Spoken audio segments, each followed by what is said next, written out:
Welcome to New Tracks Workshop. My name is Jim Kello.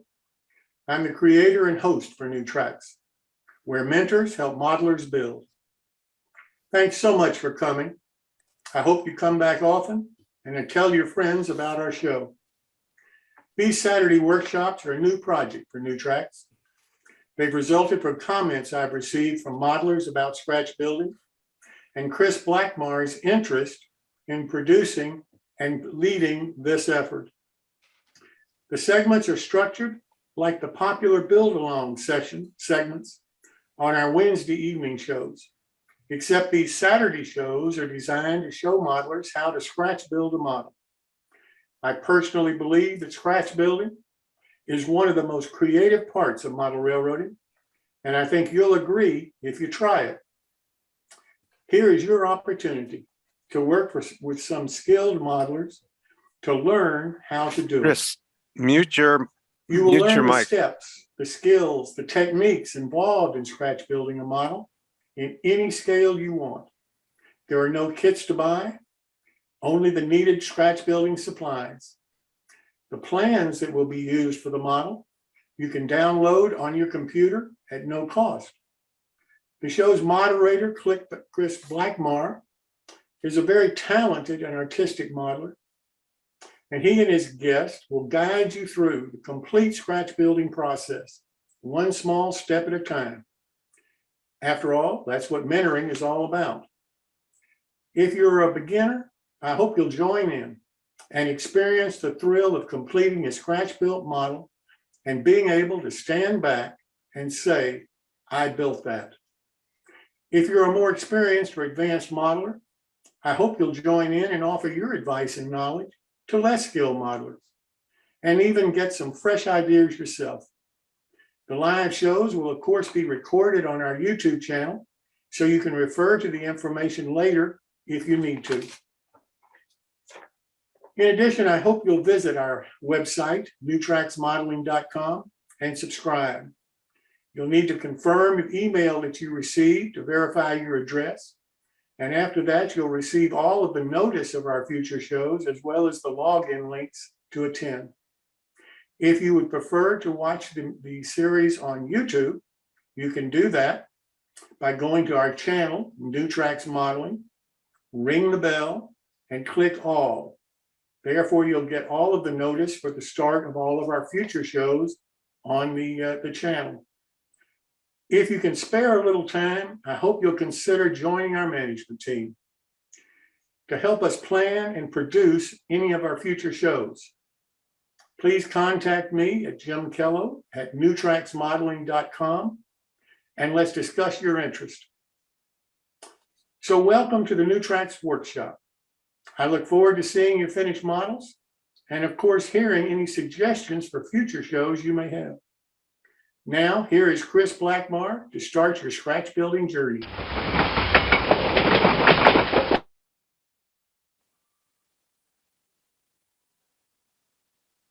I believe Jim Kello, whose channel this is, and who's kind of working with me on this, has a little change in format that he wants to address here. And so with that, Jim, it's all yours. Thanks so much, Chris. I know you're going to have a great show today because of the first two shows that you've done have just really been spectacular. New Tracks hopes to help modelers gain skills and confidence in their modeling abilities. We're constantly looking for new ways to accomplish this. One way is I think of prayer as a form of mentoring which might help us. I hope you agree.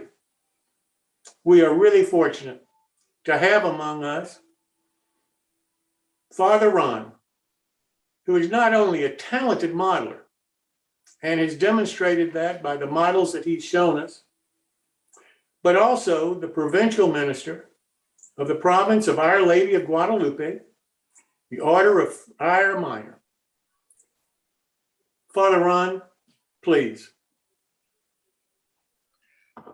Oh God, as we express our creativity by recreating in miniature the world around us, May we marvel at the beauty and genius which created the world and instilled in us a portion of your great knowledge and wisdom.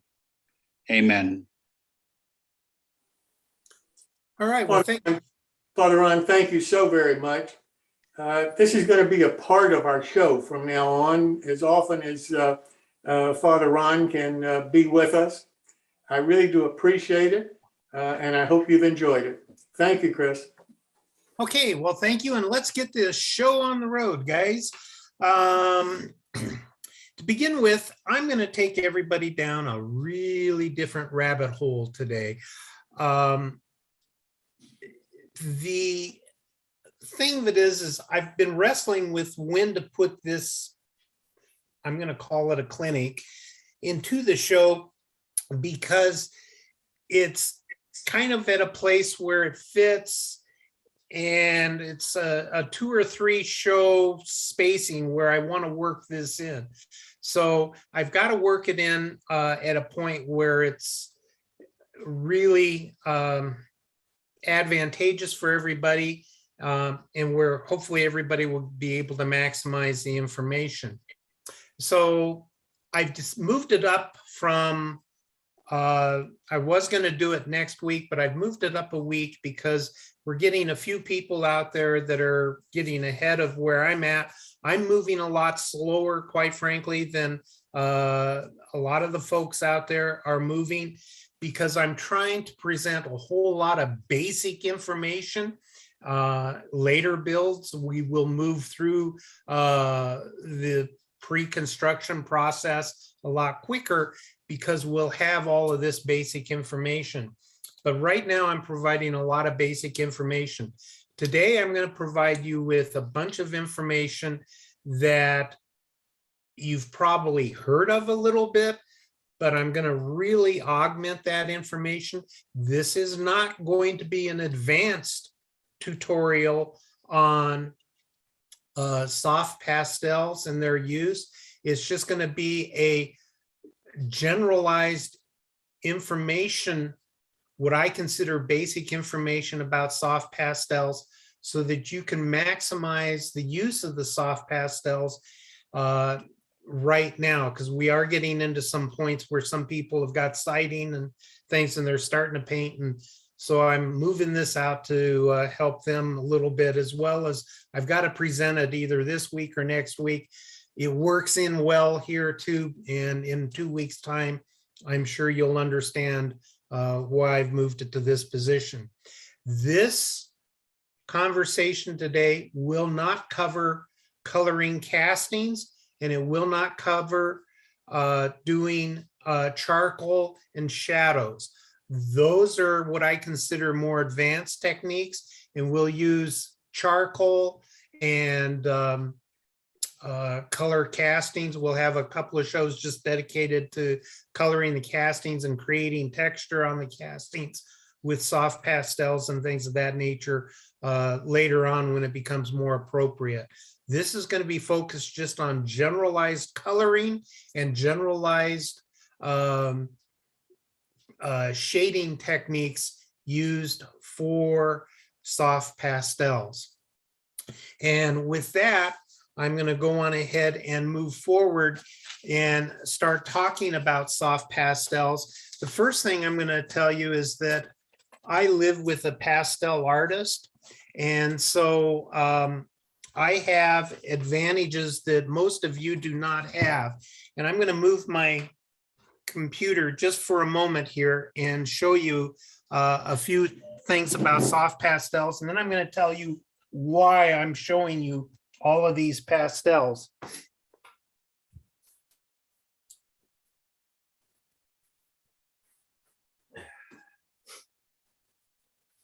So to begin with, this is just a tray of pastels that are general colors for just the grays and the a few colors of the shadows, if you will.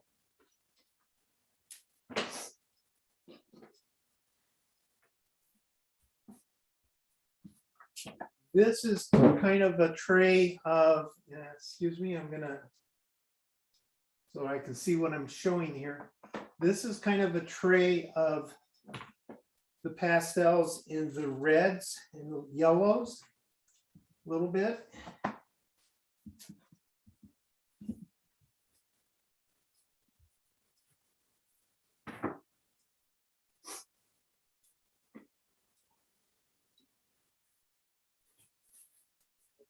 If you want a few greens, we've got a few greens available in pastels, the various colors. Notice how they go from almost a black to a white almost. And that's real important to pastel artists.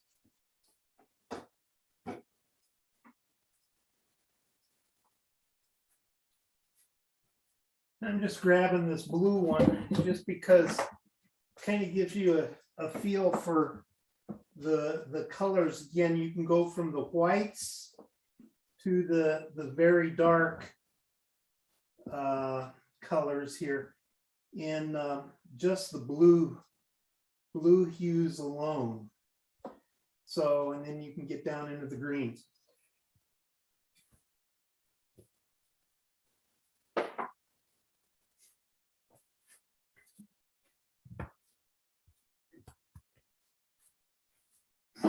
And I'm back on my main computer screen. The reason that I'm showing you all of those pastels is a pastel artist, and those are just a few of the trays. We've got lots of other trays. Excuse me. Those are just kind of a sampling of the way a pastel artist would set up their pastel palettes, if you will. The thing about pastel artists is you would ask, why in the world would you have so many colors? Particularly knowing that each one of those little sticks is anywhere from $4 to about $7. Sometimes you can spend $17 on a single stick. And it's like, why in the world would you want all of that stuff? Well, the reason being is pastel artists, when they use pastels, they cannot blend the colors. So therefore, they need to have all of the various shades available to them. So that is why when you go to the art store and you look at pastels and an open stock pastels, you'll see just reams of them in all of these different colors, and they're almost like one and the same color. I mean, you really have to focus to tell the differences of the tints or the shade. Why is it that they cannot blend is the next question. Well, that is because when you use a pastel on the paper and they work on kind of a sanded type paper, the pastel chalk, if you will, the pigments from the pastel actually fills in what's called the tooth of the paper. So they've got 2 or 3 layers max that they can utilize in their artwork to create a pastel piece of art. Now, pastels are really advantageous in that they last longer than oil paints. They are brighter than oil paints. And they are also in some ways more fragile than oil paints. But the point being is that they have to use all of these different colors because they cannot blend. Well, what's that mean to us as model railroaders? And model railroaders, we use pastel in a way that artists do not use them. We actually use them wet, which is a little bit different than the way that the artists use them. And because we use them in different applications, we have to apply different thinking methodologies about the fine arts and using the fine arts techniques when we're applying the pastels. But the bottom line out of all of this is that they have all of those different shades, so we can pick out the exact shade we need pretty much. Number two, and the biggest point, and this reflects on why people complain bitterly about pastels, is this thing about the tooth. Remember that they fill up the tooth or the texture on the medium that you're working on. So if you go to try to put more pastel over the top of it, it basically just blows off. It'll come right off because it doesn't have anything to grab onto. Pastels are nothing more than paint pigments that are held together with a binder. It's typically a gum arabic or a terameth, I believe is how you pronounce it. That's real different from chalks. So let me talk briefly about the terminology that we use. Chalks are not soft pastels. When people refer to chalks in model railroading, they are actually using the total wrong vernacular. A chalk is a limestone or a different substance, typically kind of like a limestone or gypsum.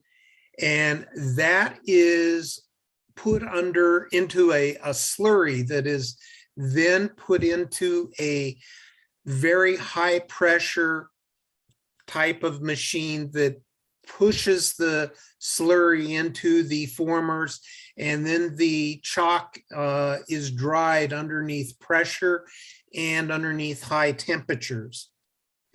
So chalks usually have about 5 to 7 different dyes that they use to create colored chalks, and that's about it. The chalks are not really uniform. The pigments in them are very large, and they do not do well as far as holding onto any surfaces, really. The big thing about pastels, which is quite different from chalks, soft pastels, let me say before I get into this, let me define soft pastels. Number one, soft pastels have 2 different types of pastels. There is oil pastels, and then there is what's called the soft pastel. Now, both of them are very similar. They're both sold right next to one another. And if you're not paying attention, you can easily pick up and take home a package of oil pastels, even get it out and start trying to work with it. And you're going, this isn't quite right. This isn't working the way everybody says it does. Well, an oil pastel is unique in that they have vividly strong colors and they have a very waxy feel to them. They are actually made with kind of a wax, and to get those to work, you have to use a solvent like turpentine or mineral spirits. They are kind of outside of the scope of what we're doing. I do have a clinic on wax or oil pastels, but they have very limited use in my estimation for us as model railroaders. And so I will not be discussing those today either. So again, we are knocking out soft wax or oil pastels, and we are knocking out charcoal. Those are not in our conversations for today. So let's get back then to soft pastels. Well, people think of soft pastels as pigments or as weathering chalks or weathering powders or as a soft pastel. The thing of it is there is a difference between the weathering powder and the soft pastels. Weathering powders typically have a little bit larger pigment in them, pigment particles in them.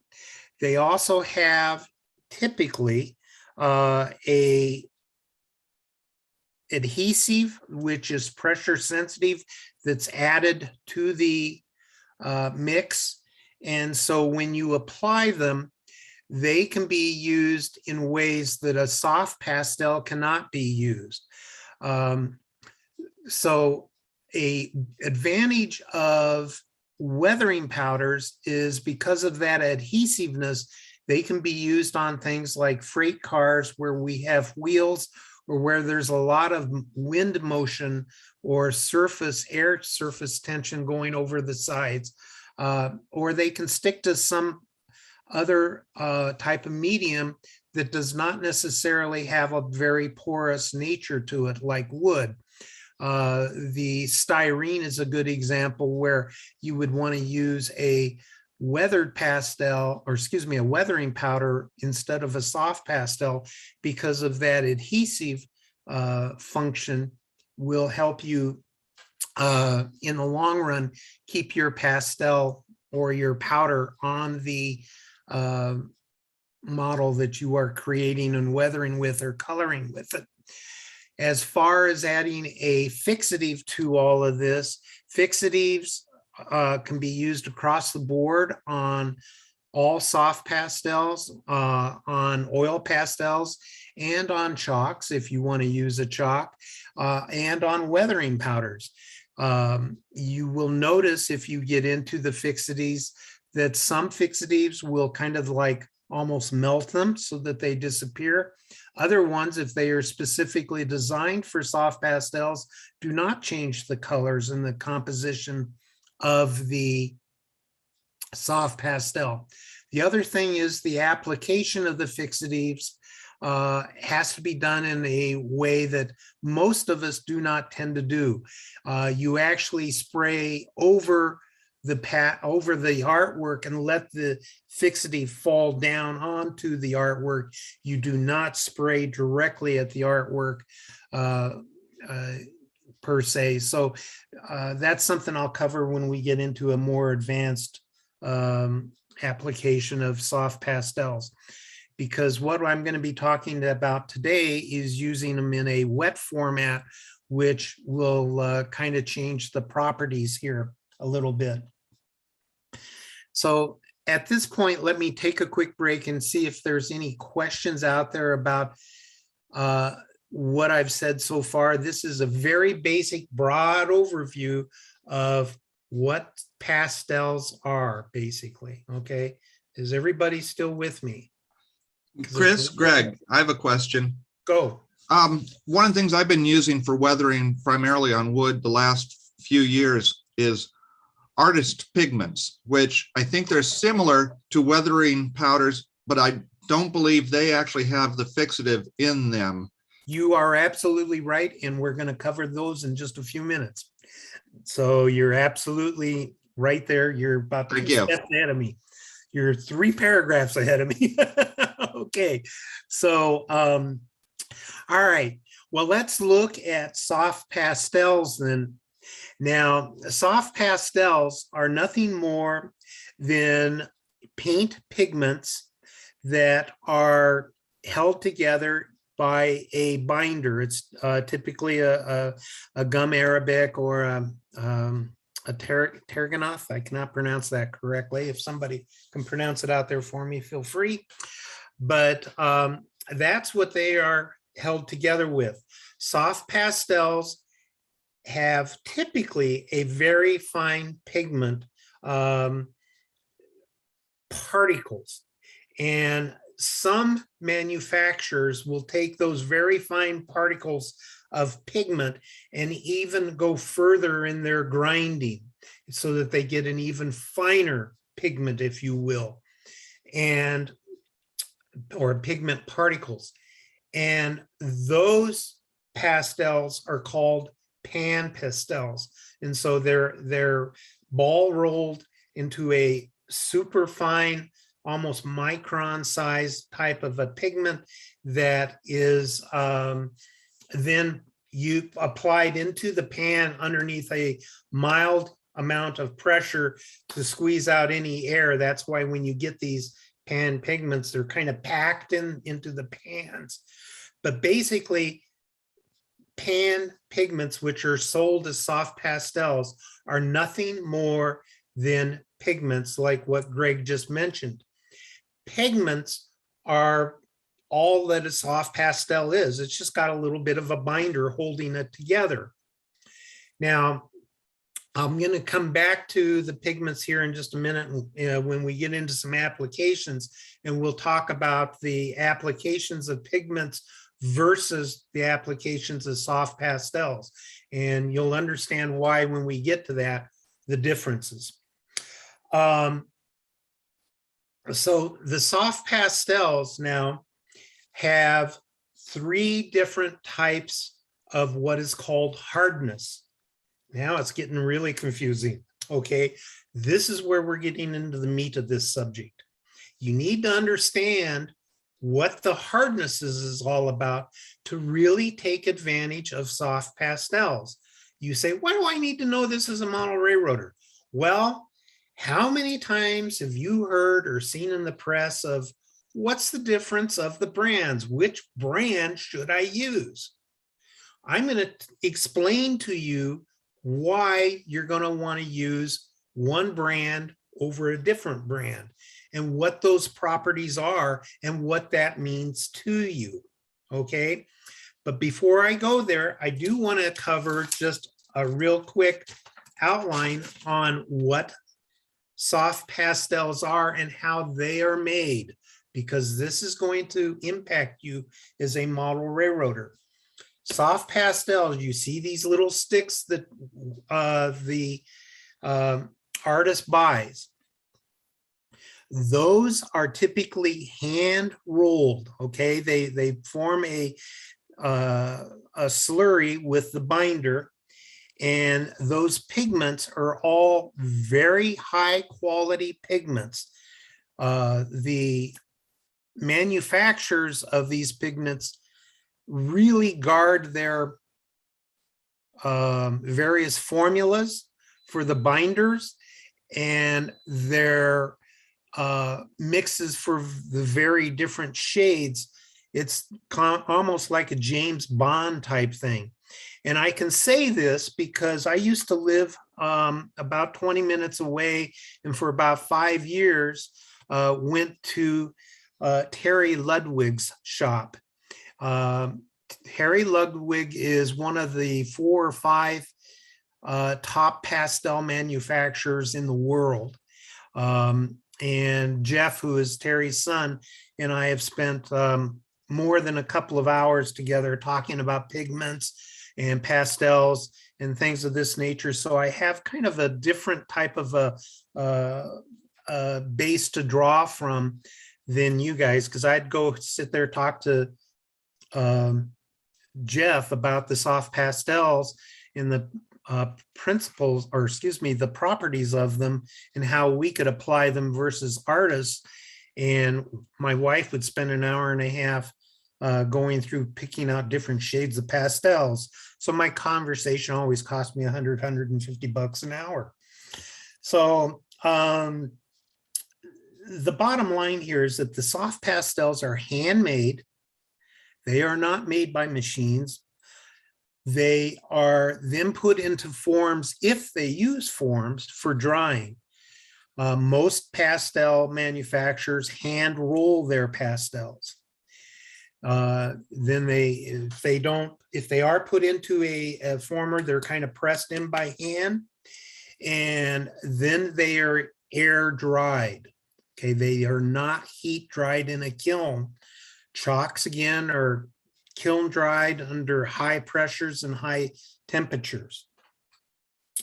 And so the soft pastel is quite different from the chalk that's been commercially manufactured.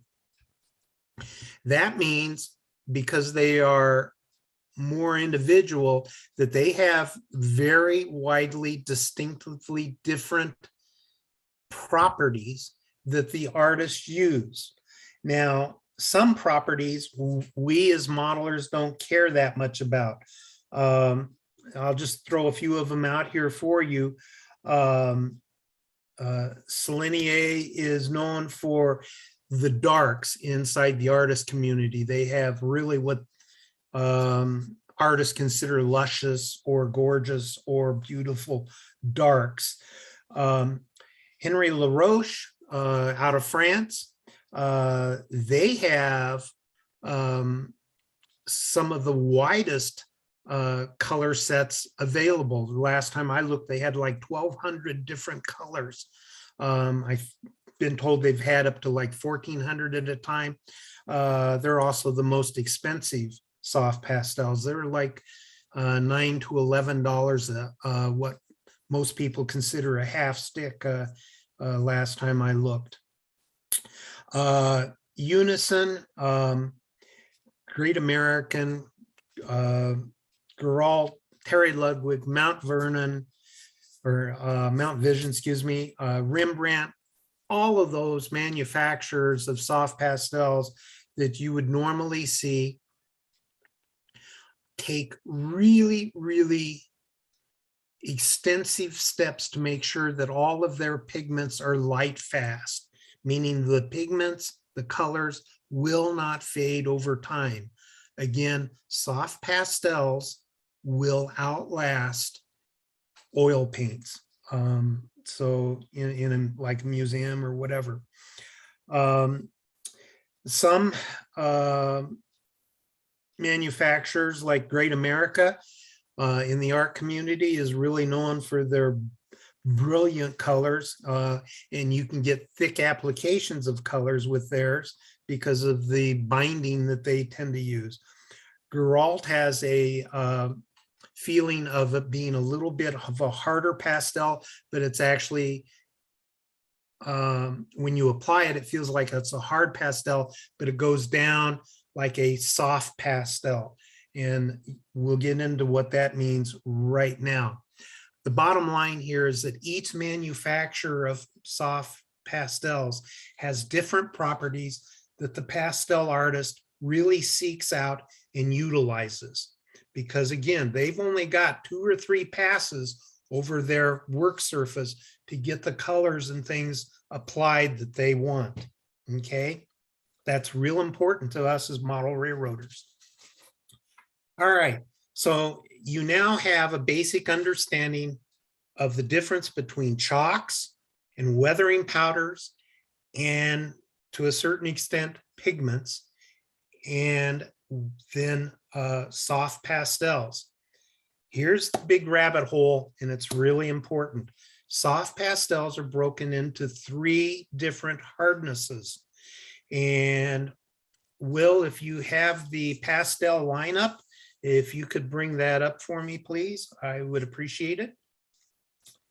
And while Will is getting that page up for us, and Will, I don't know if I'm just on the wrong screen here, because all I'm seeing is Jeff, or excuse me, is Greg. So Yeah, I posted the link in the chat if everyone wants to take a look at it. okay.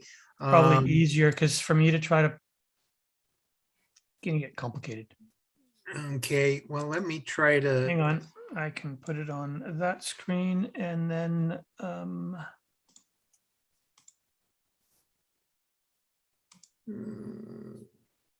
there you go.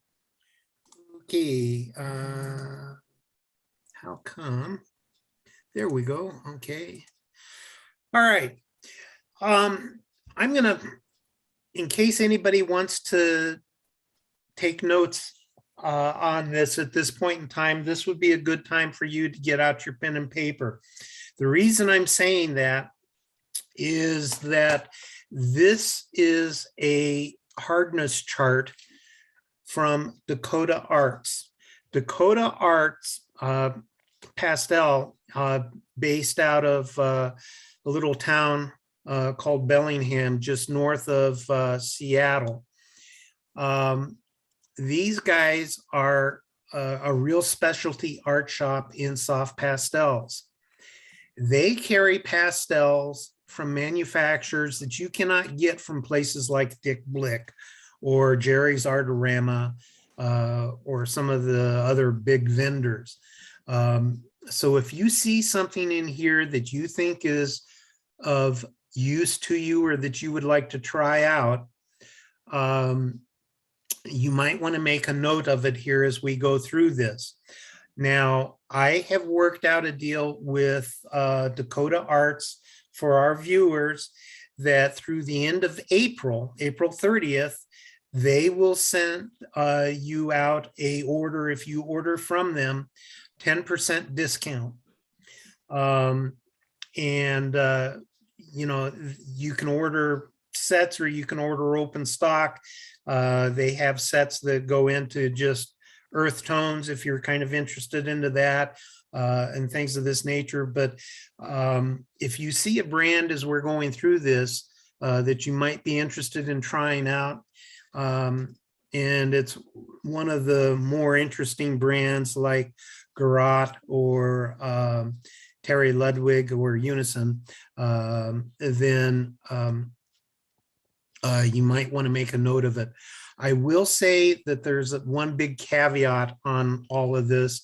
I've been kind of talking about Terry Ludwig. Terry Ludwig's office apparently got really hit badly by COVID, and they're over 2 months behind in shipping out orders at this point in time. And so Terry Ludwig is the one manufacturer that is exempt from our 10% discount here. Your 10% discount is also a one-time per person usage.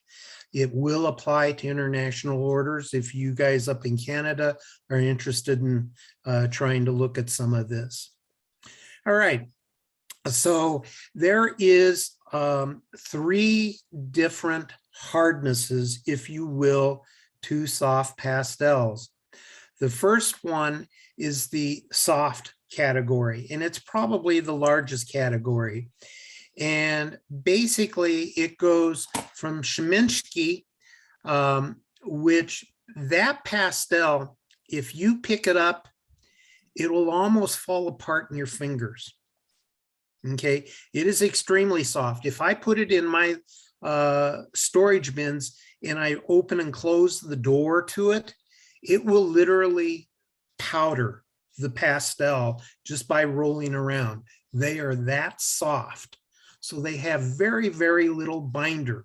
They come wrapped in a wrapper, and it's one of the few type of sticks that you're going to want to keep the wrapper on if you have it, because those suckers will break, and once they break and come out of the wrapper, they will turn to powder on you. But they have a wide range and they're very useful. That's a very large manufacturer of soft pastels, and you can find them most anywhere. But that is probably the softest pastel. And that's going to be a real big advantage to you if you're going to want to be doing solid type colors. And I'll come back to that in a little bit. All right, so then moving up, you have the Great Americans. Great Americans, they are very close intense shades. Not something we need to worry about, but I'm telling you, if you're after some shades and like a shadows, and this will be as more advanced when we get into it. If you want to emphasize your shadows, you're going to want to have 3 different tints to that blue color, or that general blue hue, one on the lighter side, one on the darker side, and it'll create a more intense shadowing effects. Blue Earth is a high density one.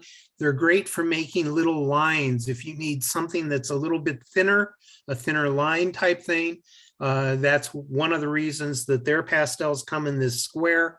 But that's they're used a lot for more like making edges and things like that. Selenier, They are a real common one. They are about as soft as I tend to go when I buy my pastels, because just storage issues and things. I was probably using pastels about 10 years before I got married to a pastel artist. And so I've just kind of turned all my pastels over to her, and I dip into her stuff when I want something. But she doesn't use that a whole lot because for her application, the way she paints with them, they fill up the tooth too quickly. So what that tells me is that these first 4 right here, if we're applying them, you're probably not going to be able to get much of any other colored pastels to stick over them. Okay. They're going to tend to fall off very, very quickly. You then get into the Unison and the Terry Ludwig and the Diane Townsend. These are all great pigment ones, and they really work well. The Dollar Rowney, that is a very common pastel that you can find most everywhere. The Geralt, that's one that, as I mentioned earlier, it feels like it's a really more of a medium to medium hard pastel when you apply it. But it actually acts more like a softer pastel, more like a Selenier or something like that. So it's real hard to express without you having it in your hand and actually applying it. But just be aware of that. They also form a very, very smooth, even application when you draw a line across something. So that's why they're kind of useful to us as modelers. And the Mount Vision ones, I haven't worked really enough with them to say a whole lot about them. I think I've had the sticks in my hand once or twice.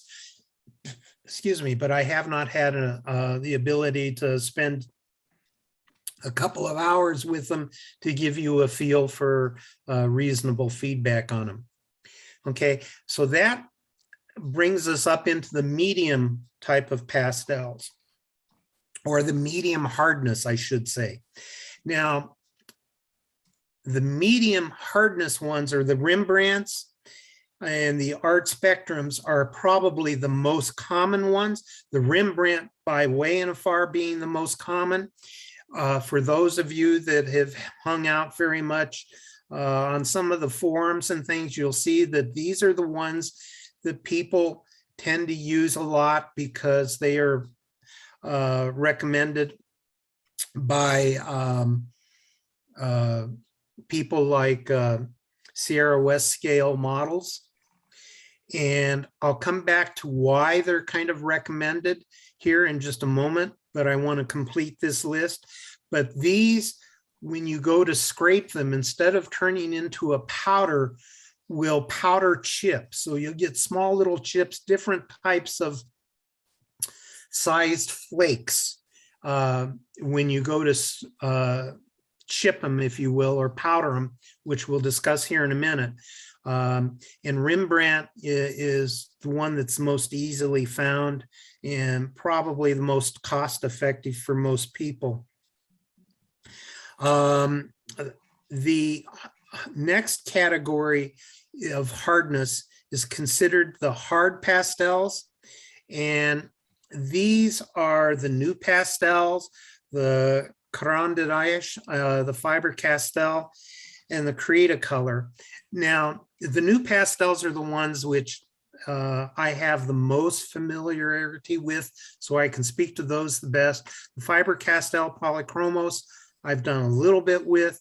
They're kind of interesting because you can do some things with water with them, but I'm going to focus primarily on the new pastel.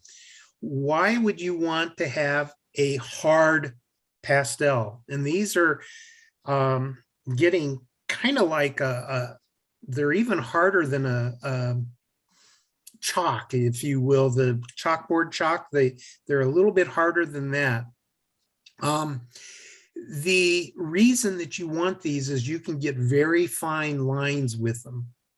So if you're doing something where you're going between a light and a dark, I'm going to use a gross example of shadow of a car sitting on asphalt, and you've got the shadow coming across where you've got kind of a mid shadow and then the brightness. That line needs to be very clearly demarked. Or if you want a very thin line, and I'll show you here and what our examples are, you would use a a hard pastel for that. You can sharpen these to a very fine point also. All right. So you've got three basic hardnesses that we're working with: the soft, the medium, and the hard. Why does that matter to us as model railroaders? Here's the thing that people don't get. Soft pastels are wonderful if you want to create broad swaths of a general color. A barn wall is an example. Someplace where you're going to use a broad swath of color. If you're building a boxcar side out of wood, and you want to have it a Tuscan red, that soft pastel will be easily applied and give you a smoother color difference going down the entire panel or that entire work surface that it's applied to. You got to use a couple of different techniques to apply it, and I'll go through that here in a minute. But that's going to give you a smoother general color across the board.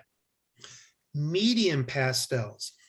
If you go through and scrape the medium pastel, you're going to get little different sized chip colors in that scraping. Why does that matter? Because when you pick up and drop that chip on your wood panel or whatever, and you go and then dampen it and try to mix it in, you're going to get different degrees of coloring depending on if you've got a big chip there or a small chip. It's going to add more of a streaking effect, but that streaking effect is going to be very subtle because it's all the same color hue. Okay, so you're getting something here that's real different. Instead of trying to create a streaking effect with a second layer of paint or of enamel or something else, you can do it in one step with this pastel chipping. Okay. The fine, or excuse me, the fine lines that you may need can most easily be created using a hard pastel. So if you want a real fine line, say a line on the base of a fence where the rot is coming up, and then you've got that line of lime, oftentimes that white line, you know, it comes up so far and then it's dark, dark, dark, and then you've got this white line and then it fades up.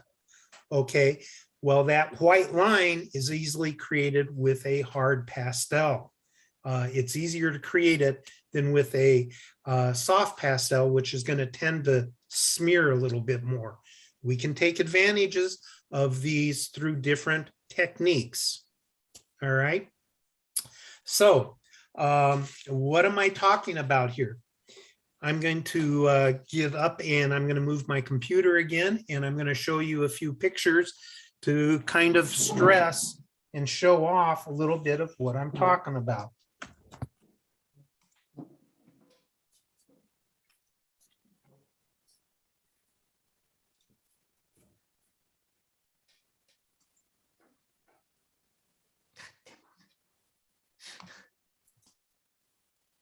Okay. The first thing is I'm talking about fading techniques. And where am I here? No, I'm on here. Okay, there we go. This is, I'm going to show you how to do this here in just a minute. Let me grab a pair of tweezers and fold this. It's probably going to be easier.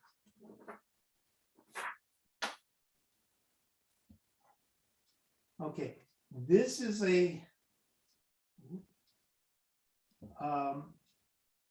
fading of soft pastels. You probably can't see it because the line's pretty well gone. If I move it in, I'm not real good at using this yet. You can maybe see it there across the bottom, the white line. But this panel is a little bit worn out. I will tell you that this panel has been to multiple clinics, and some of the clinics, like at the National Narrow Gauge, where I passed it around the room of probably 50 to 70 people, but it's been through NMRA regionals and passed through on multiple clinics. And the bottom line is that this color is a little bit faded, quite frankly, but there's no fixative applied. And this thing's been through, I'm sure, at least 500 hands if it's been through one. But there's no fixative applied to this. And so your soft pastel will hang on to a material if it's applied, if it's applied and held into. I put a light over here that I normally don't use, and it's giving me fits. You can easily get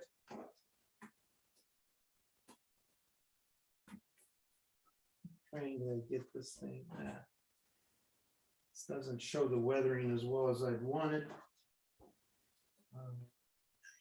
Come on here. But you can see that you can get a little bit of a red hue. I don't know how well that's showing in this. This is a stick of wood. It's actually a 2x12 O scale, and it's got knot holes. This is from my knot hole clinic. This is what we create. These knot holes are actually filled with other pieces of wood, and that's an advanced technique that we'll go through later on. But my point here is that this is colored with soft pastels, and you can see the red hue where I used just a pencil pastel, and I'll go through those in just a minute to get the wood color, or excuse me, the red tones.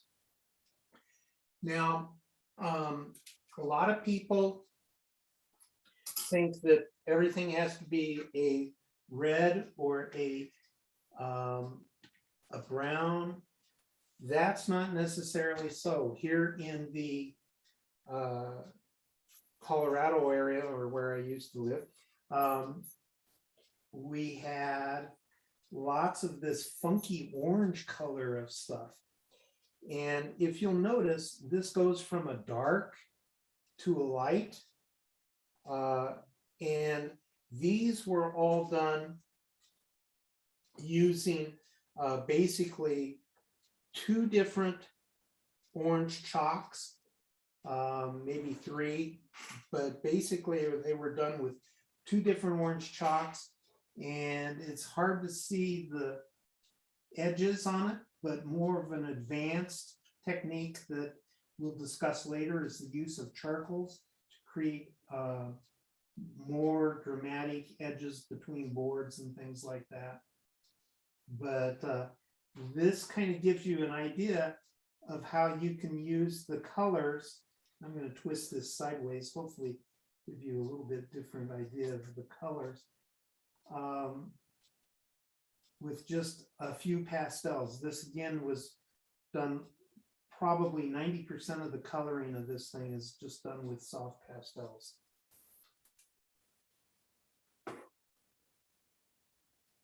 You can use soft pastels applied with a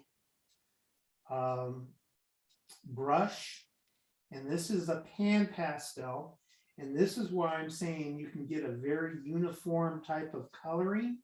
It gives you enough of a variation that it doesn't seem like it's paint per se. You'll get a little bit of differences. This is a board by board structure, or excuse me, not this one. I'll take that back. This is actually a scribed one, but the point being here is that you can get a fairly uniform color. This down here was done with a wicking technique, which I'll discuss here a little bit, but that's the point. Now, soft pastels come in different formats. They're not just the sticks, which we have been talking about, or the pans. You can also get them in a pencil. And that's how this was done. It was done with a pencil. And the pencils look just like that. And I'm going to talk further about those in just a moment and their application. But my point being is that you can see the differences. I'm having a problem getting the red to show. But you can see the differences about how uniform the colors are in the, excuse me, pan pastel, or a finely graded one, a real soft, more on the soft end of the pastels, than something more like a medium pastel. All right. So that kind of gives you a basic idea of the coloring. But again, this is really kind of what I'm going to be showing you how to create today. Are there any questions at this point in time before I kind of move into a different little section of this and try to show you how to take advantage of some of this?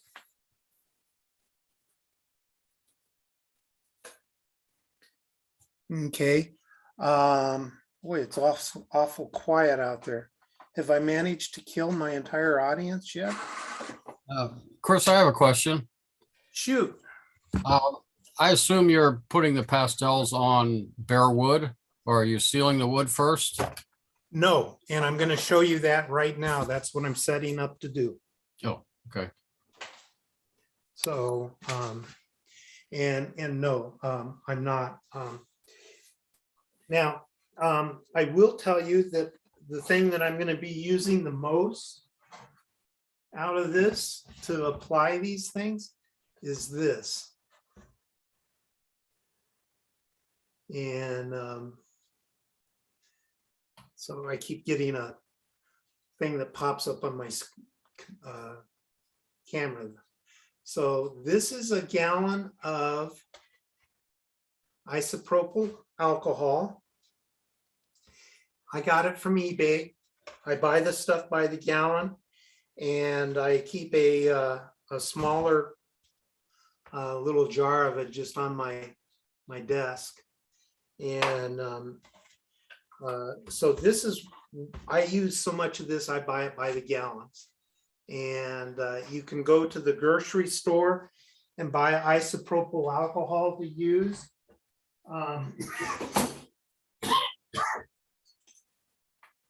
It typically comes in bottles like this. And for those of you that do tend to get it, try to get 91% or better. The reason being is the water content. You want to have as little water as possible in it. That's why I get the 99%. You can also use other things to apply your pastels with, such as turpentine, Bastine, even stains, pre-mixed stains. So those are all things that we tend to utilize. Now, I'm going to go through and show you basically how I grain the things. I just went through and basically here I went and come on, created these little, I call them fencing panel, a fence panel. It's just 4 O scale 2x12s glued together. It's just a real simple gluing type thing. It's just to make up these practice panels. And I just use basically scrap wood. But what I do is I go through and I grain them. I took a small pin vise and about a I don't know, it's 16th inch or something, drill bit, and just created some knot holes. These are way oversized, but for the purposes of you guys out there in TV land, so that you can see with the knot holes easily, I used way oversized bits. The first thing I just glued them on, put them under some weights and let them dry for a day. So the first thing I'm going to do is just take a number, I don't know, I forgot. I think it's a number 18 blade. And I'm just going to cut off these excesses here and get rid of that.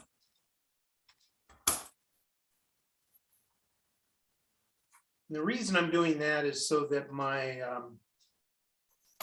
next steps, the brushes and things, don't catch in them. So I'll put those 2 things aside. The next step is to take the, I took the number 16 blade and I created a few grain marks going around the knot holes, that teardrop shape. Use a minimum of 3 items or 3 lines. I typically use 5. I try to use odd numbers always. And then I kind of went through and did a few other scrapes. And the next step is to use a Zona saw or a razor saw. This has kind of wide teeth to it. And so I'm going to push this aside. Let me move my mouse. Get this over here so that you guys can kind of see it. And I'm just going to put this down on here and scrape up a few times. And I'm pushing down fairly hard. That puts in some heavier lines.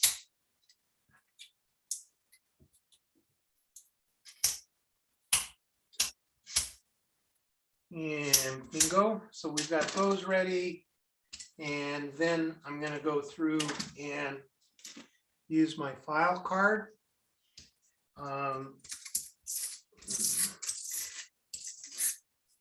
This is why I went through and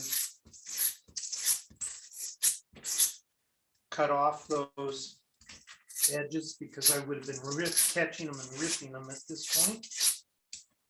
And you can, I don't know if you can see it or not, but my workbench is actually starting to get some sawdust on it at this point. Next up is a steel wire brush. This will help add a little bit more fine texture to it. Normally, I do not go in both directions, because I normally do this on just strip wood in the long strips. So as you can see, this is, like 24 inches strip wood. So I'm gonna do both of these suckers real quick.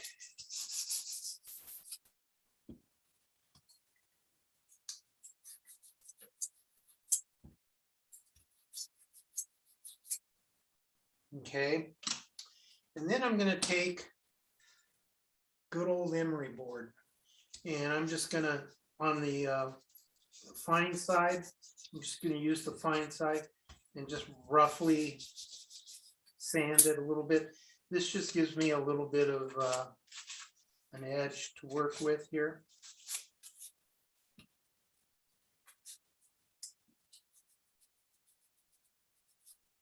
And now I'm going to go back and do one other thing. And this other thing is an option. You can do it beforehand or after doing the other graining. The advantage of doing it post is you have a little bit more control over your final product. Whereas if you do it earlier, before you add your graining with the brushes and the file card, you don't have as much control, but you'll get a little bit different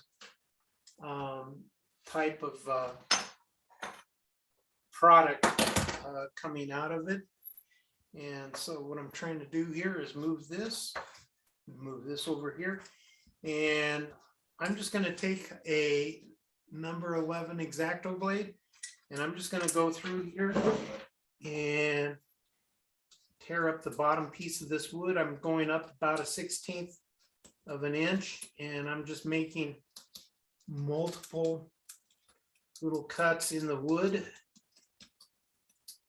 And as I'm doing this, after a while, some of the wood will start to come out a little bit. And if I get it so far done, I'm going to flip the blade over so I'm on the back side and kind of pull out a few chips. And if you're making rotten wood in the bottom of a structure or in like a fence line or something, or in between boards on a structure, this is one way to kind of get it taken care of. And then I'm going to take my wire brush and just quickly go over that. It'll tear it up a little bit more so that I finally end up with a, come on, where are you? Something that's kind of torn up here.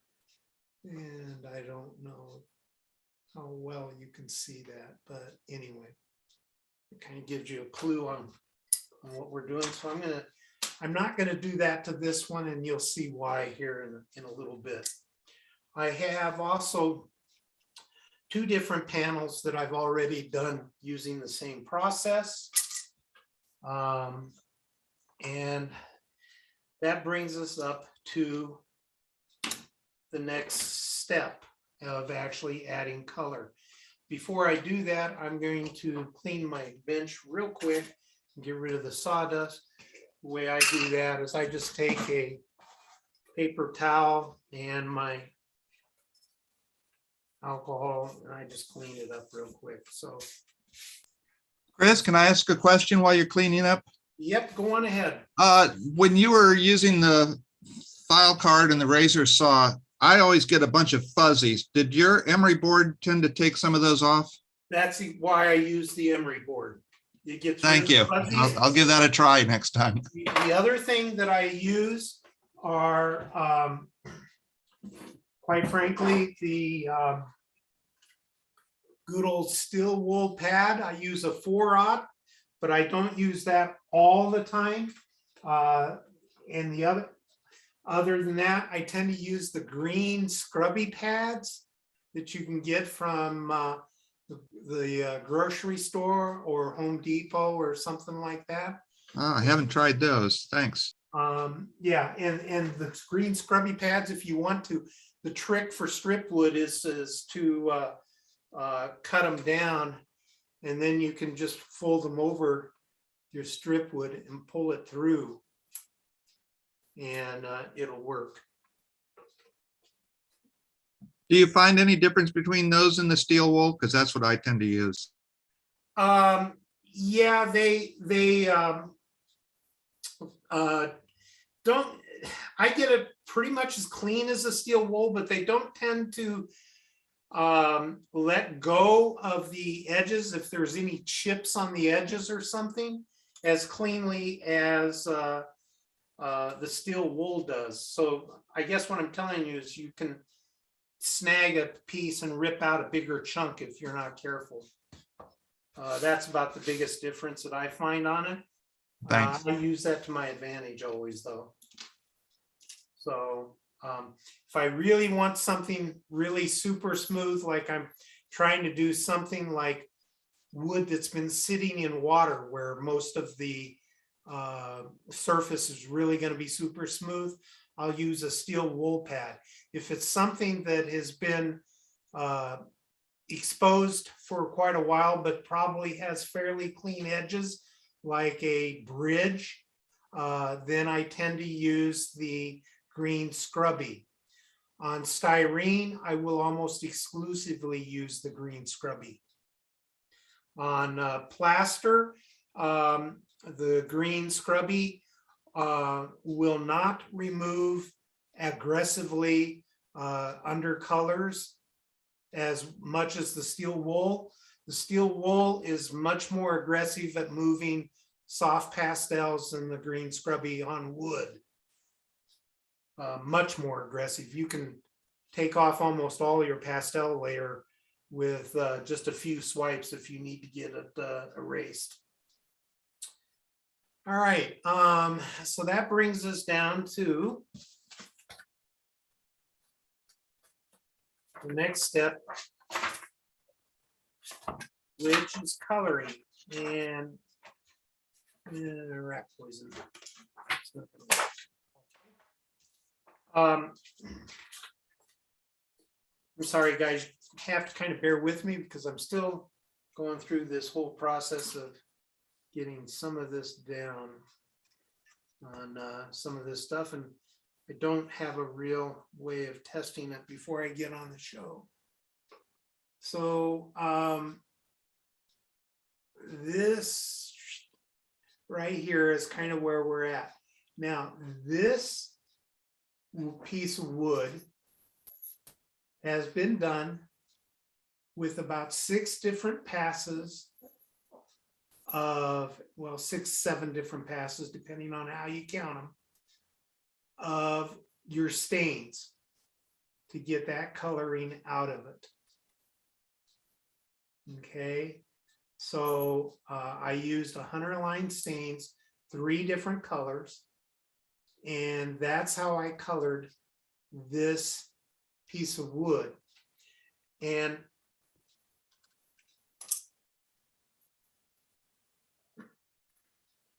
what I'm trying to show with this piece of wood is, I'm not sure that you guys are seeing the different colors in it, but it does give you some different colors.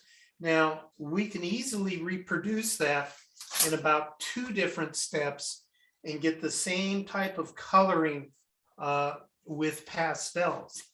Excuse me. And there's multiple different ways of doing that. But before I get there, I'm going to do one other thing, and that's I'm going to use some hunter line. And for this purpose, I'm going to use a hunter line blue gray.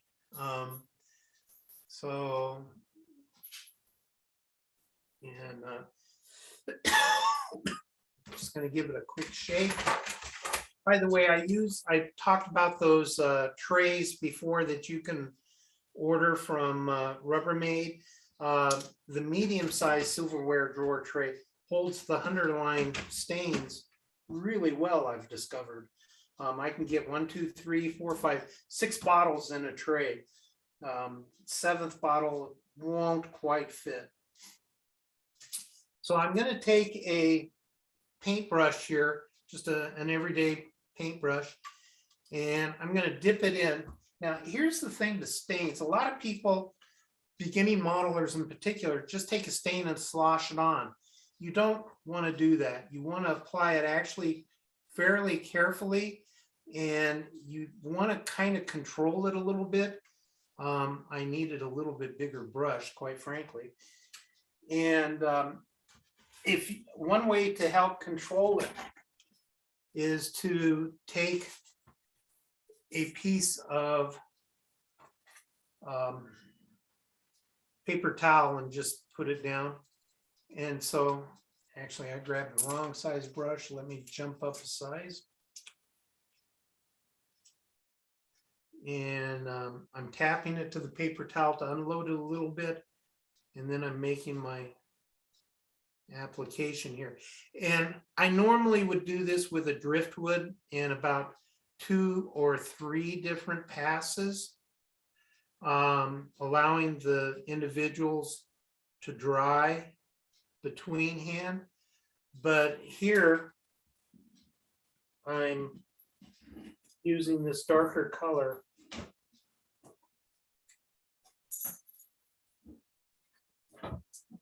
And I'm going to dig out my Vidal Sassoon traveling utensil. And I'm just going to give this a real quick dry job. So if you guys can kind of see what we got going. I'm sure this is all stuff that you guys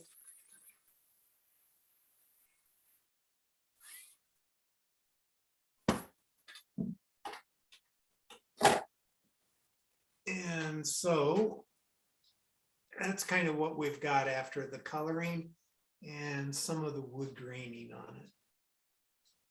Now this one is not chewed up on the either edge, on the edges, and I did that for a reason, and I'll show you a little bit later. But that gives us a base color. I'm going to set this sucker aside to dry, and we're going to move forward here, and we'll come back to that color. You'll see why I did that here in a little bit.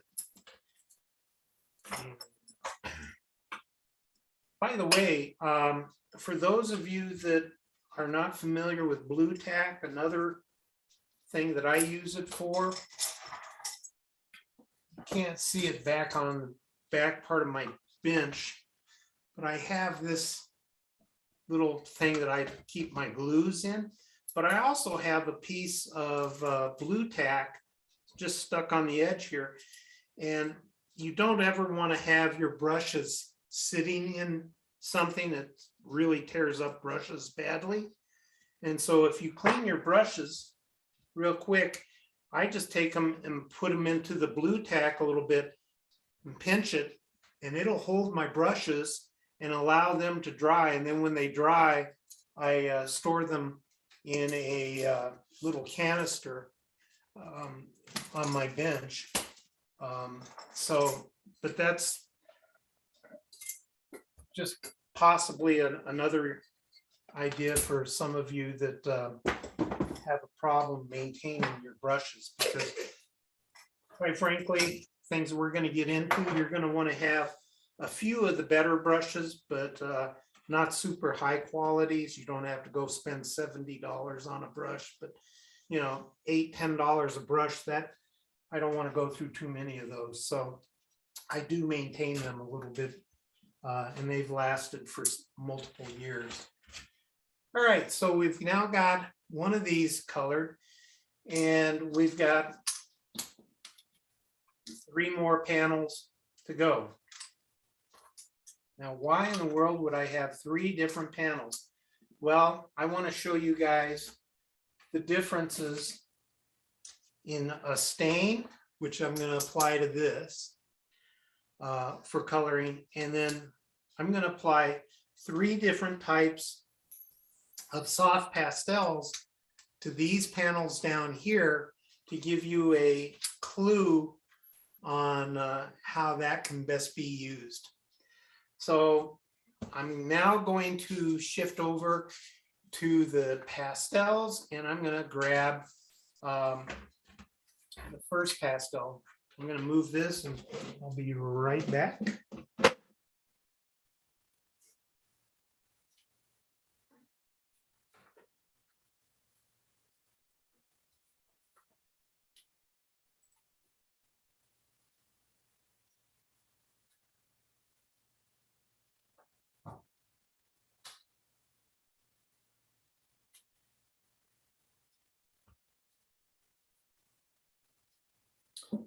And as I said, I have access to pastels. These are all new pastels.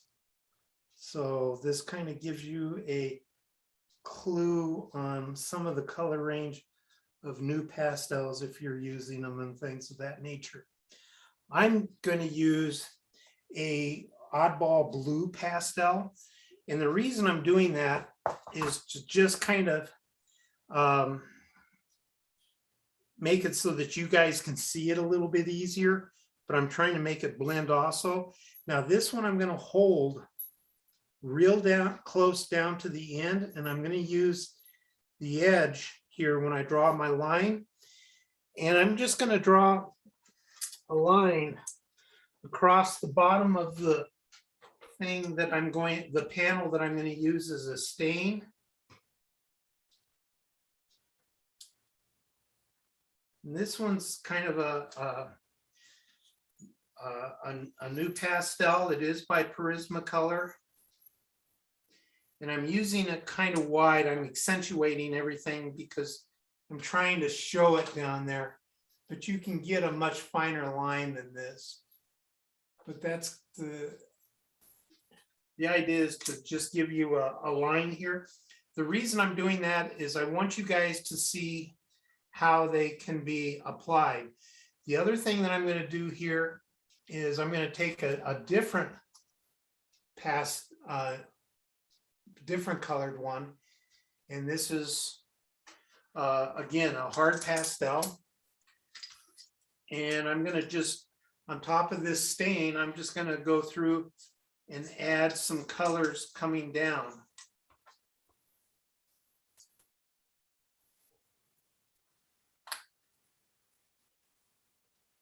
So that's what I've done so far. All right. Now, stain. Oops, I forgot to pull my stain out. My bad. I'm sorry.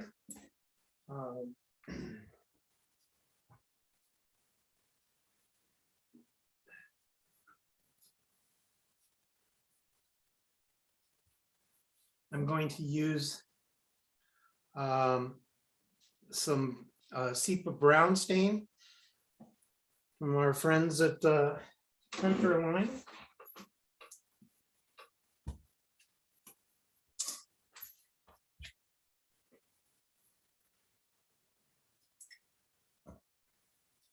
And here, I'm going to use a little bit different trick. I'm going to get my brush wet, lightly tap it off to remove the excess alcohol.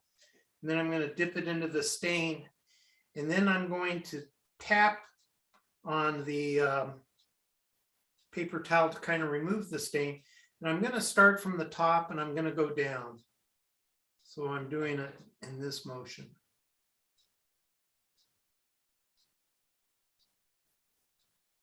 And what I'm going to kind of do is scrub this a little bit, this stain across some of those colors.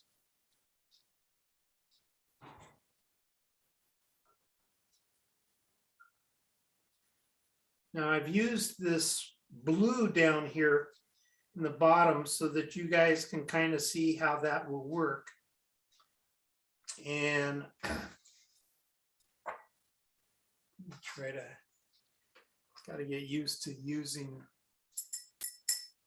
it's real weird because I look at the camera and everything's 180 degrees off. So it's real strange trying to work this way. If you guys ever want to learn something really different, try doing one of these shows. Okay. Now, we haven't talked a whole lot about the color wheel and things like that. So I'm going to get a little bit of a funky color off of this. But my point is that I want you to see how this will work. And if I was to take a hair dryer to it, I could, but it'll dry with a different pattern. It's very subtle, but it'll dry with a different pattern than if I just let this air dry. And so I'm just going to let this air dry, and we're going to come back to this in just a little bit. But my bottom line here is this is all basically just done with stains, no alcohol. And we've got, you know, the two different colors, the soft pastel. We've got a white line going across the bottom and then this up top. And I've pulled this down. But the reason I did it this way is I wanted, when it dries, I want you to see how this will fade down here. All right, I'm going to get rid of that, and I'm going to go grab myself a couple of other pastels.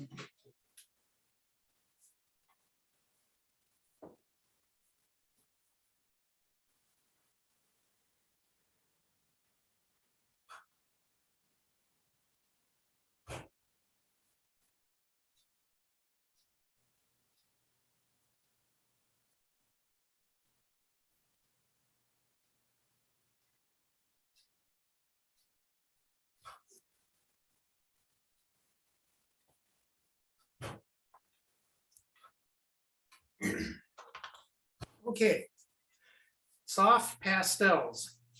Now we can use the pan pastels, which I'm sure all of you are familiar with.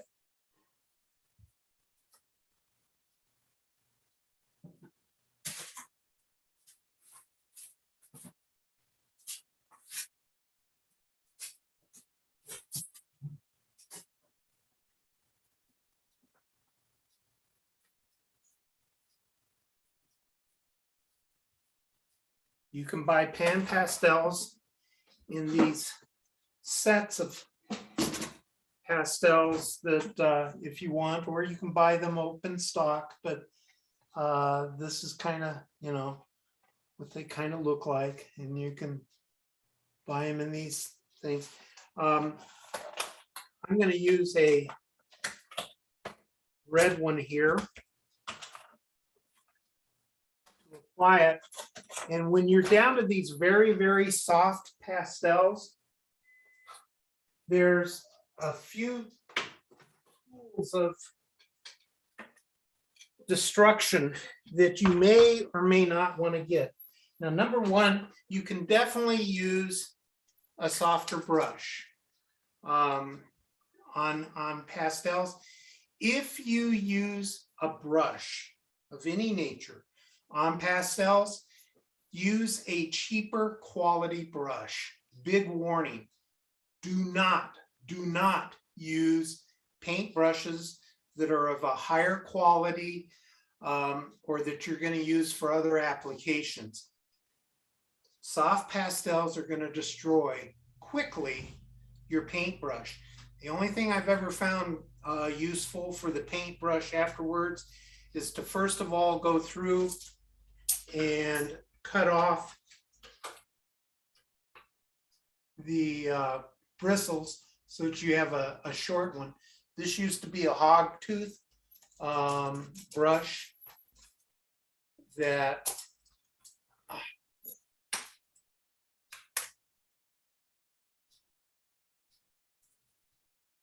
used to be this, and you can see how I've cut off the bristles.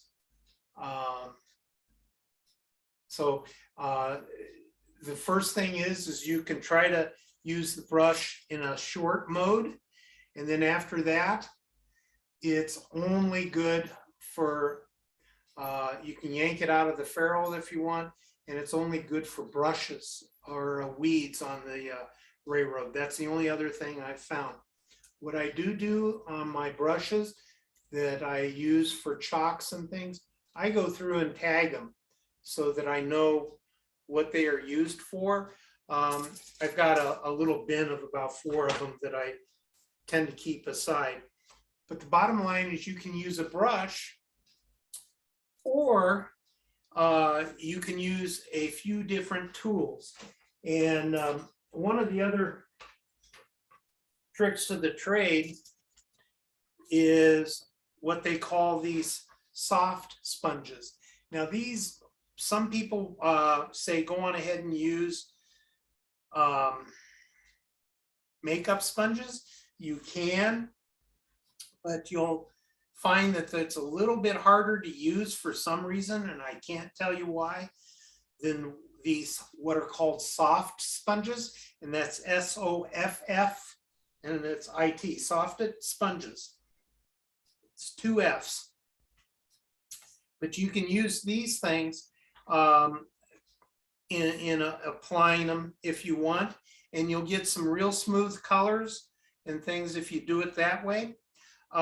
You can also use what's called the softed tools, and these are what the base tools kind of look like, and then they have these little tips, if you will.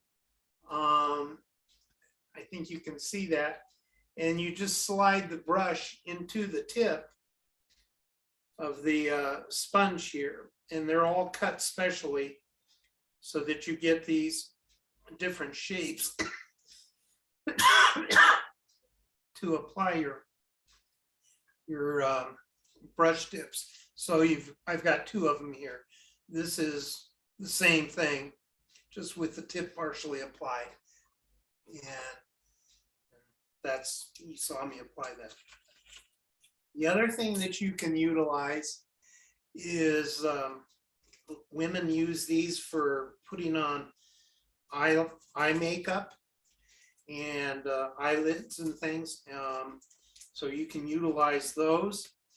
Another big tool that you'll see talked about by the military guys are some of these things. They're called silicone tipped or hard tipped brushes, or a plastic end brush.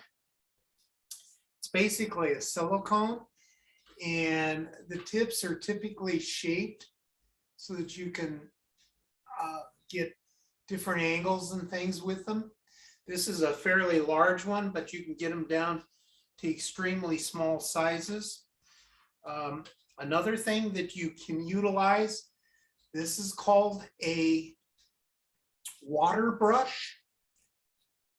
And what it is you put water in them, and then you squeeze on the brush, and you will get water coming out. I'm trying to show that, I'm not getting it to reflect, but trust me, there's a thin film of water coming out.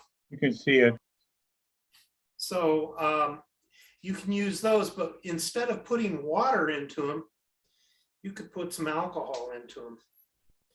So that's a couple of ideas.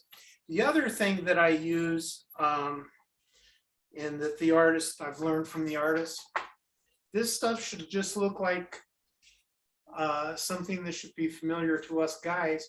It's nothing more than the insulation that goes around little pipes and things. It's that foam insulation. You can probably get it as a packing foam too, but it's a medium hard foam or medium dense foam, if you will, but it also spreads the pastels in unique ways. One of the other tools that artists commonly use are called stumps. And most of us are familiar with artist stumps. They're nothing more than paper rolls of paper, and they come to a point, and you can get them in various different sizes. But if you need to spread them in angles or in corners or things of this nature, you can utilize these things. They also come in handy, believe it or not, in getting rid of glue and a few other things in places. Paints, even if you need to go in with an acrylic and get some paint out of a crevice, they're handy for that. So that's going to bring me down to the end of the tools of coloring for pastels that I tend to use. The biggest tool I tend to use, however, is my finger. The fingers on soft pastels are the biggest tool to utilize. All right, I have here just a little plastic container. It's the top of a AAA battery or little container. So scraping, getting a nice even powder. What you can do here is, and I lost my, I don't want to stab myself here. Grab yourself a X-Acto blade or a straight edge. You guys are, you know, a straight edge razor blade. You guys are all familiar with this. Another thing that people use are nutmeg grinders. If you have a little nutmeg hand grinder, you can utilize that. They're about $1 out of the kitchen store. But this is a soft pastel. This one happens to be a Terry Ludwig. Again, Terry Ludwig pastels, I highly recommend, but because I'm very familiar with using them, they are kind of smack dab in the middle of the soft pastel range. And so they give me a good, easy way to kind of work between the various different properties. But I can scrape this thing into this and get a real smooth powder, if you will.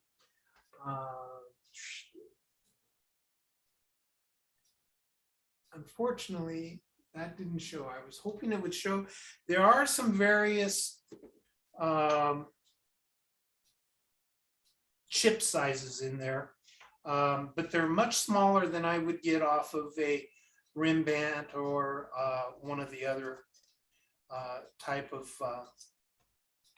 ones, and or one of the medium hards ones. And so what you can do is scrape a little bit of that off, and then take your brush, and here's a trick. And again, this is just a cheap round everyday, like this is a number 1, I think, round. So cheap they didn't even bother putting the type on it, size, but it's like a cheap number 1 round, maybe a number 2. And when it's dry, just take it, and I'm going to put down a thing here. Let me get a fresh one so that you guys can see it easier.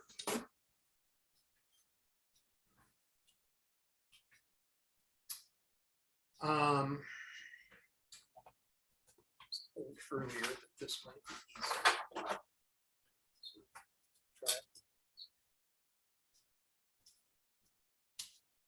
Take your brush, and the trick to this is to determine where you want your fading to begin. If you're going to do a fade, or if you want it smooth, your application is going to be a little bit different. This one I'm going to do is fade, and actually I'm going to, let me change that. I'm going to use this one as a full color, and we'll come back at the end. So I'm going to use this, and what I do is about 1/4 of an inch. So coming across, I'm going to put it like right around in here, and then I'm going to come down and put it right down around here. But when I'm kind of marking it out for you guys so that you guys can kind of see where I'm dropping this. But actually what I'm going to do is I'm going to take the brush, and I'm going to hold the brush vertical, and then I'm going to tap the top of it to kind of pop the pastel off. Now, this is the easiest way that I have found to get it kind of a smoother, even application. This one's not going to come out real smooth because I tried to mark it previously so that you guys could see it. But if you do this normally, you'll build up a pretty good base of powder.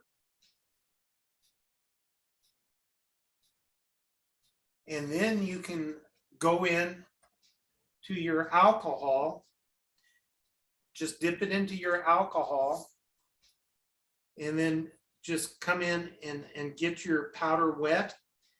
I'm just using a stippling motion. And once it's all kind of wet, then you start applying it. And if you'll notice, I'm going from the top down. And I'm going to get a little bit more here. And I'm going to go through and wet in the middle this time. And I'm going to pull my pastel down into it. And then I'm going to flip this around. Now, again, this is not coming out as smooth as it normally would because of the first line that I put on to show you guys. And so then I'm going to pull this up and down. And with this, and then you just go on ahead and kind of wipe your pastel over your wood, and it'll give you some pretty clean stuff. I'm going to go on ahead and hand dry this thing real quick to kind of give you guys a clue. Just kind of doing some little touch up here.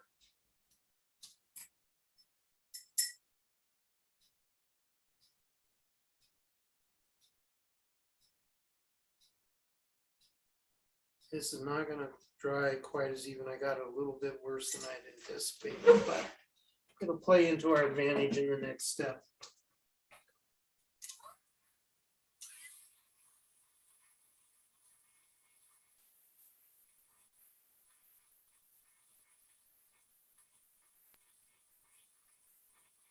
Chris, Yes, sir.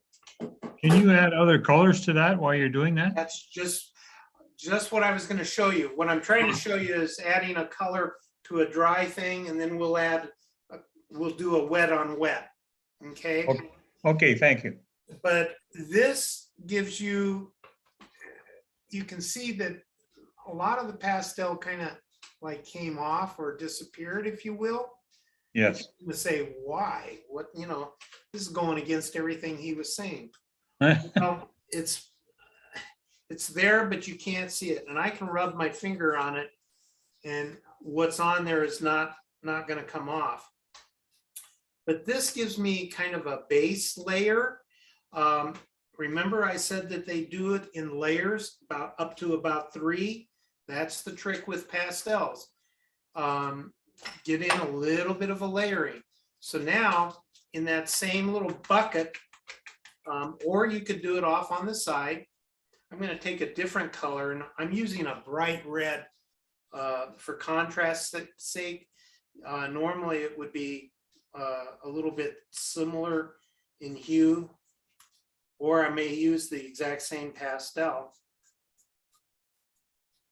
And this time I'm going to add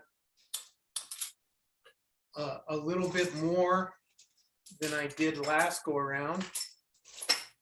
And what happened to my other cheap brush? There it is. Okay. Hey, Chris, Yes. why wouldn't you use sandpaper to scrape off the color? You get a finer grind. Well, actually it chips as much. You're probably used to using a medium hardness pastel, medium. When you get into the softer pastels, they'll not chip, or they chip a little bit, but the biggest reason for myself is I also get sandpaper in them. And that sandpaper grit, if you will, is something I want to avoid. So yeah, you can use sandpaper. I have used sandpaper, and quite frankly, I have little pastel packs that I keep handy, that I normally use my sticks. Where'd they go to? Where'd they run off to? Here we go.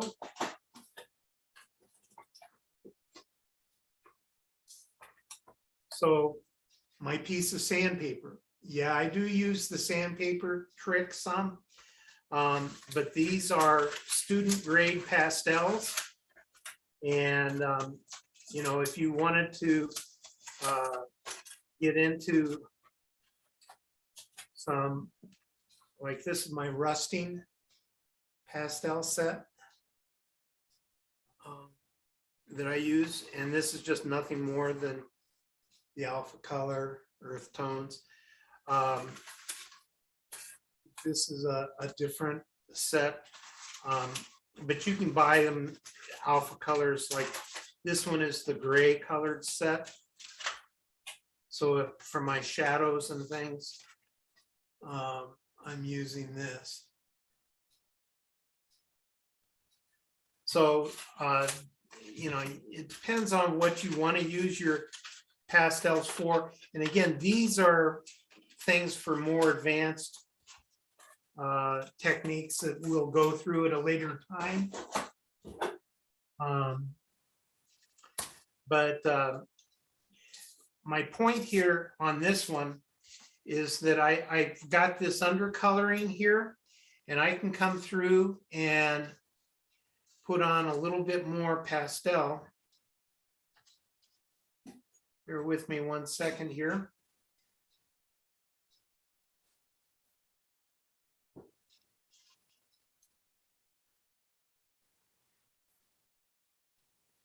And then I'm going to go through and color it.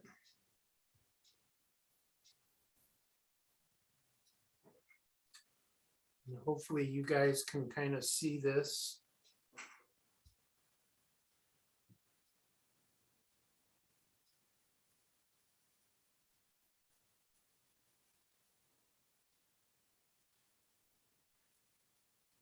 Okay, but now even with a very soft pastel, you're still going to get some mediocre application here of various different densities of the pastel powder. And so go through and just add a little bit more. Chink, chink, chink. You can get a fairly even color reasonably easy.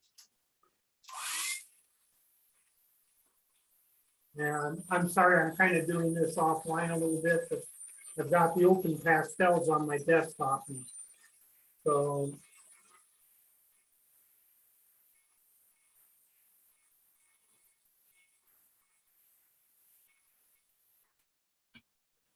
Mr. Sassoon says that that's dry, so we have this now.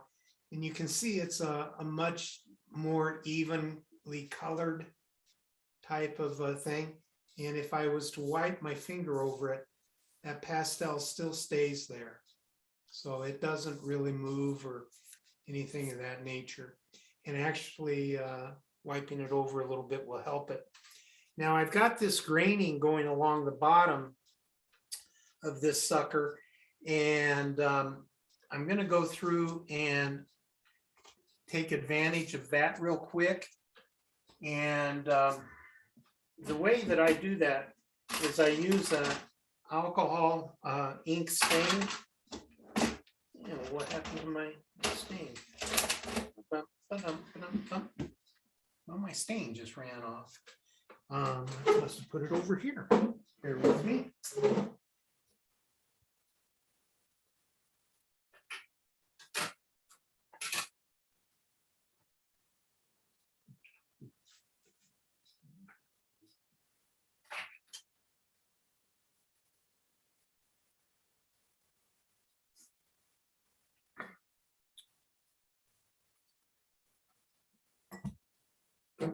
Okay, just alcohol and ink. It's basically, the basic mixture is into a pint of alcohol, use 1 teaspoon of India ink, non-waterproof India ink. For a medium, it's 2 teaspoons, and for a dark, it's 3 teaspoons of ink per pint of alcohol. But I'm going to go through and use this right here. And I'm also later going to come back and use the dark gray Hunter line and show you a little bit of a difference.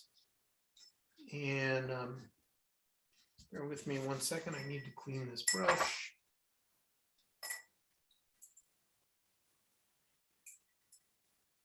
Now, I normally do not ever allow a brush to sit upside down, but these are my cheaper brushes, and I'm trying to show you guys something, so it's sitting there in the stain.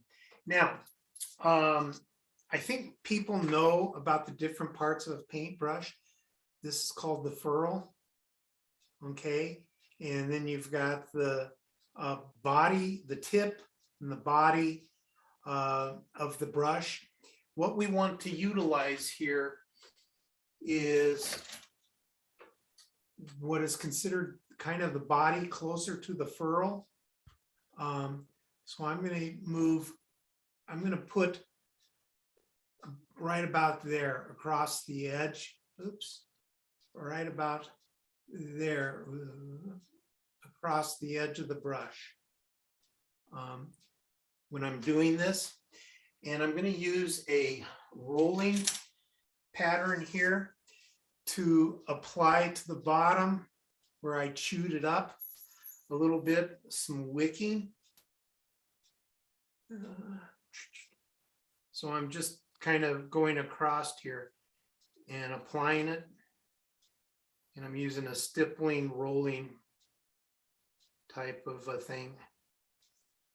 The reason that you use the body or towards the ferrule is you can control the volume of stain being applied versus if you use the tip. If you use the tip, it kind of dumps, but if you use down here at the ferrule or on the side of the body towards the ferrule, you can have more control. The control is how long is it in contact and how much downward pressure you're using. So, and as you can see, it kind of wicks up a little bit. And as that dries, we'll take a look at it here in a few moments. All right. Now, that's one way of applying it. And I don't know if you can see it's pretty smooth. The camera's being really mean to it. Quite frankly, cameras are always the worst. They're critics, but it's pretty smooth. So with a fairly smooth. Now I'm going to use a soft pastel. I'm going to move these other soft pastels real quick. Bear with me 1 moment, please.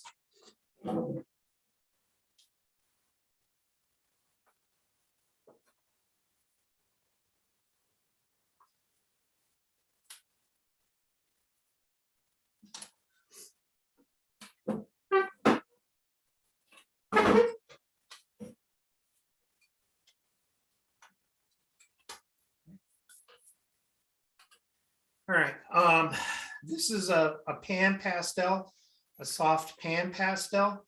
Now, these are a little bit different.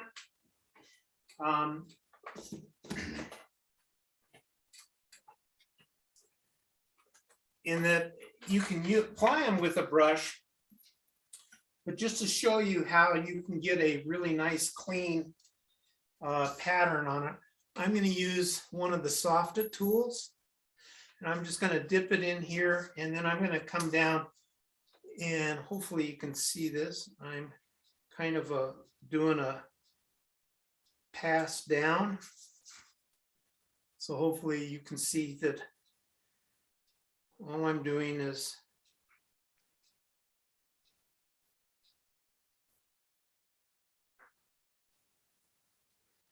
applying this with the soft it tool, and I'm kind of smoothing it out a little bit. My pup is asking to go out, so sorry about that, gentlemen.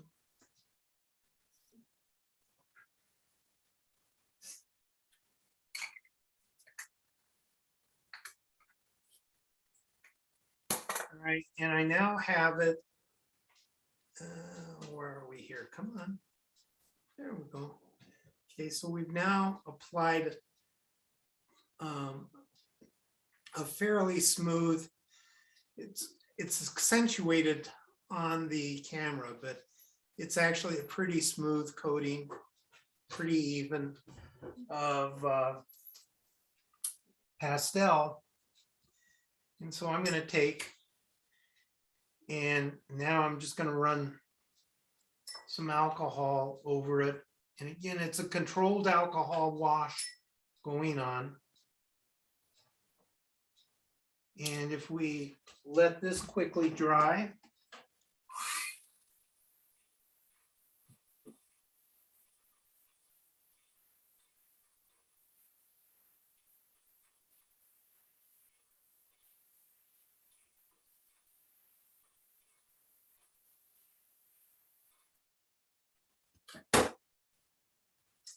you now have, it's pretty mean on camera, but it's actually, to the naked eye and off camera, it's actually pretty evenly colored. So I know they're two different hues, but I wanted you to see that you can get, with a soft pastels, a reasonably even, it's not showing up but on camera because the camera's being a really mean critic to me, but they're actually, when you see them in person or to the naked eye, they're pretty evenly colored, as much as you would want for any type of structure or anything like that. Now with the medium hard pastels, we've kind of covered it a little bit. If you come in and scrape them, you're going to get and I grabbed two of the soft lineages, you're going to get some larger chips. And what's going to happen is when you go through and try to apply your liquid, the chip is going to streak on you.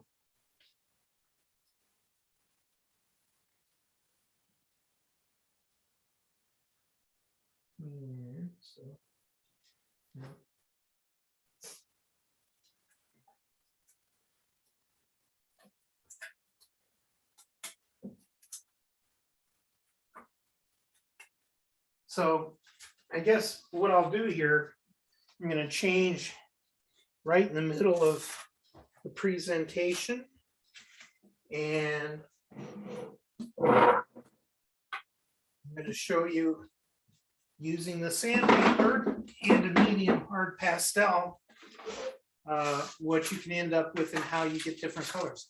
See, I even keep sandpaper in there. So just come through and, put your sandpaper on here and get it. And you really can't see it, but you do get some chipping action going on. And so I'm going to just kind of throw some on here. Again, right at about the same areas that we utilized before. And chink chink. And we'll throw some alcohol onto this sucker. And I'm using a stippling, kind of spread it and to get it moist.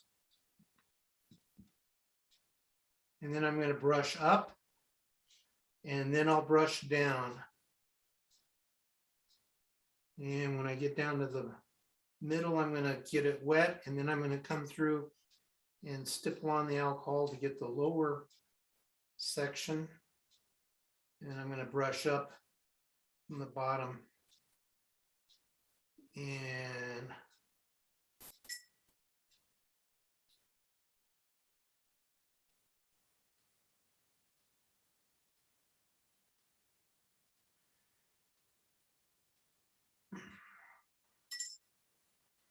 let me get out Mr. Sassoon here again and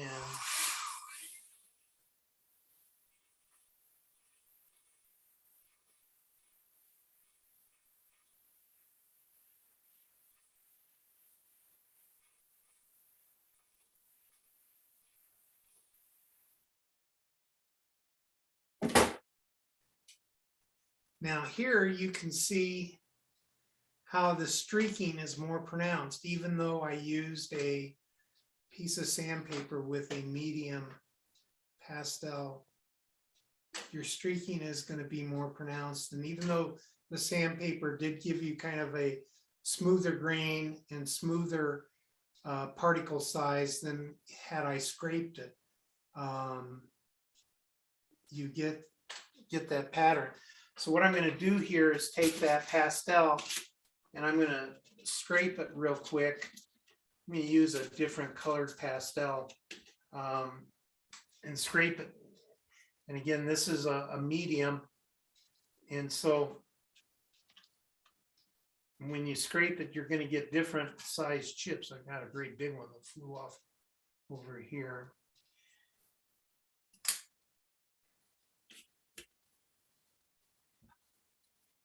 And so now if I take it and apply it,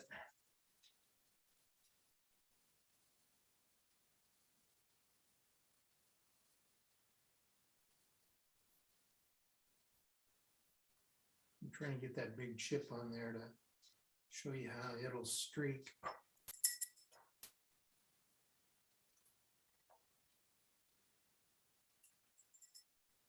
Okay, and so again, get it wet and kind of stipple it down. There you kind of see that chip that came out, but hopefully what I'm trying to do here is get this chip to dissolve a little bit, and you can see how it will kind of streak.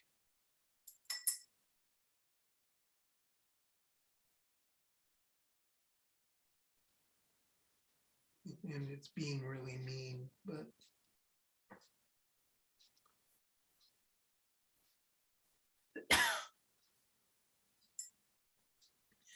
okay, so let me grab Mr. Susan Vidal real quick.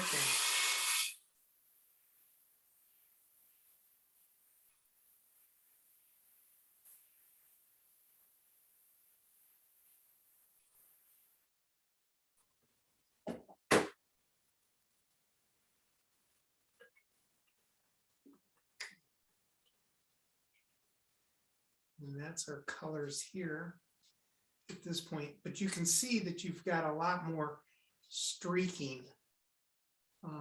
Hopefully you can see that. I don't know.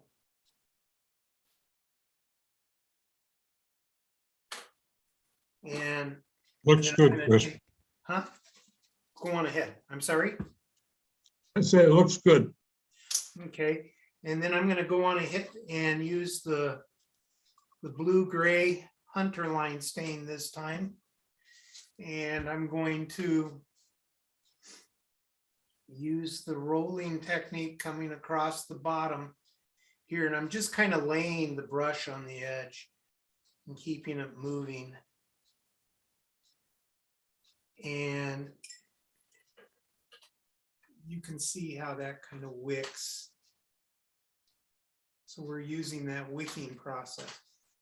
Now, why that wicking process is really important is when we come to the pencil pastels, you can really take advantage of it. And I've got a few well-used soft pencil pastels. Okay, And so we started off with this thing earlier, and this is all, you saw how that was done, and we've got a dark coloring in here. I'm going to take advantage of that dark coloring, and you can see that I can run my finger over it and it doesn't disappear at all. So I'm going to take a pencil pastel, and let's see here, can try and show you this. I'm just going to draw and color the pencil pastel on this thing. So that's what I've done with it at this point. And I'm going to add a second color right here with brown. And I'm not being really real controlled. You'll notice I'm starting a little bit below the top and stopping above the bottom a little bit. And that's because we're going to pull the pastel into it. And so again, I'm going to use my alcohol, and I'm going to come across and stipple on the alcohol to kind of get it wet. And then I'm going to kind of like scrub it in. But what I'm doing here is kind of spreading the pastel a little bit, but because it's in that pencil, it'll tend to streak. And it doesn't give you a real solid uniform color. And one more time, I'm gonna maybe better dry it first just to show you guys, because we're coming up on the end of this thing here.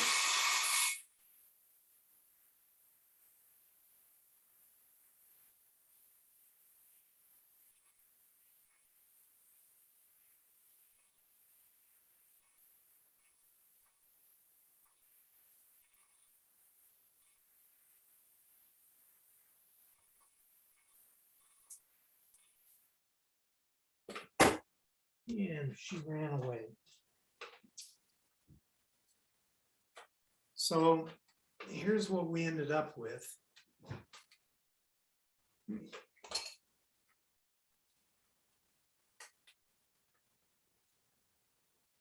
it doesn't really show real well. But if I take my finger and rub it across, you can see that the pastel does not come off. And you can see how I got a little bit of different colors. I'd have to go over it again with the brown and the red, but I can get kind of a streaking effect.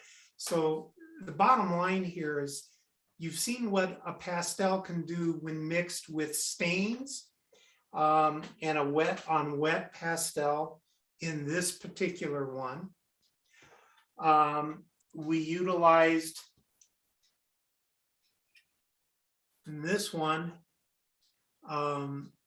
the chips and things that come out, so you get more of a streaking effect because of the different size of pigment particles, if you will, or I should say pigment masses, because their pigment itself is all the same size, but when it's coming off in those chips, you're getting different size or clumps of pigment, which then when you go to apply it, it streaks.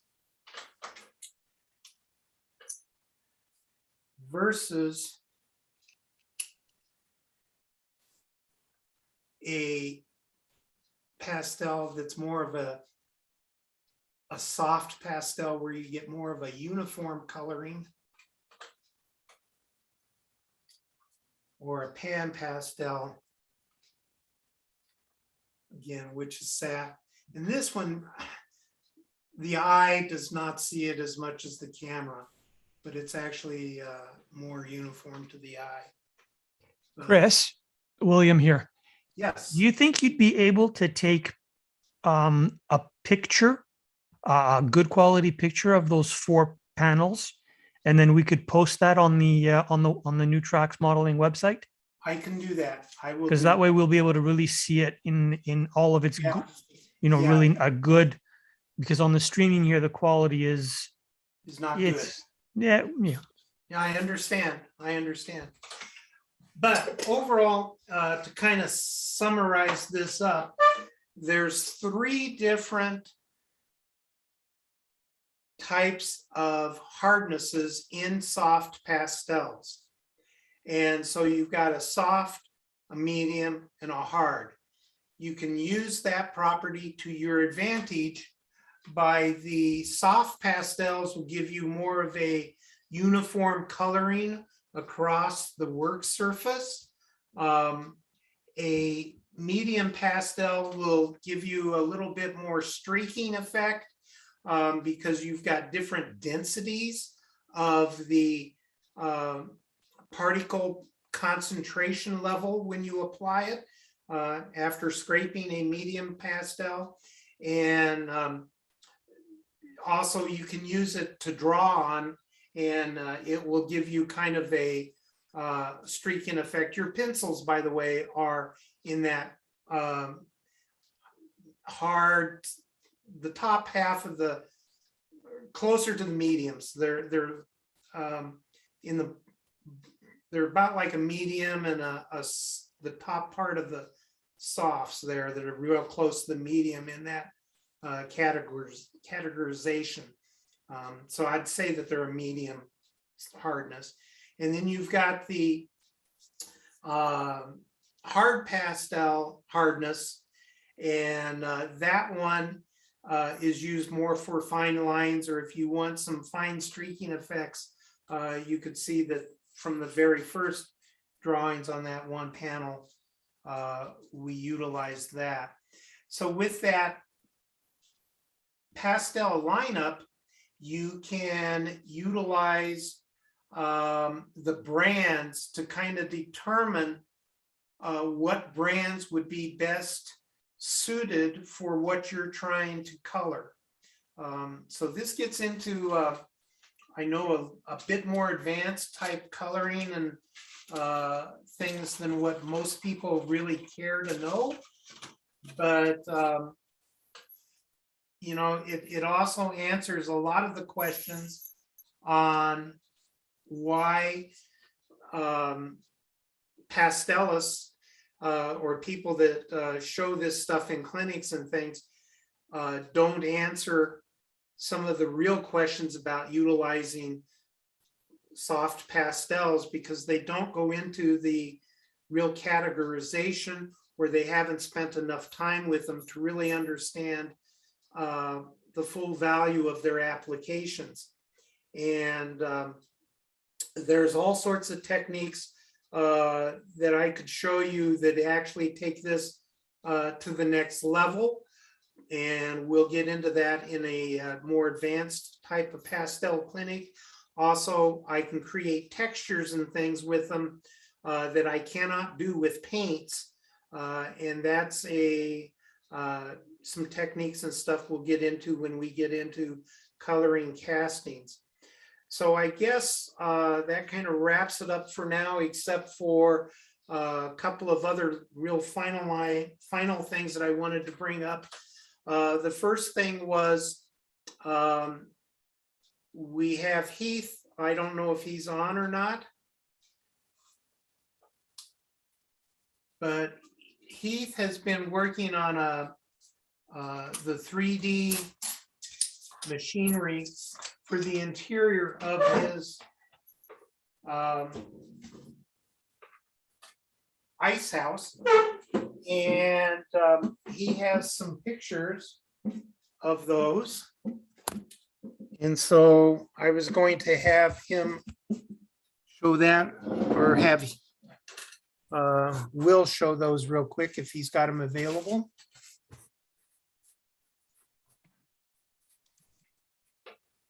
I do. Okay.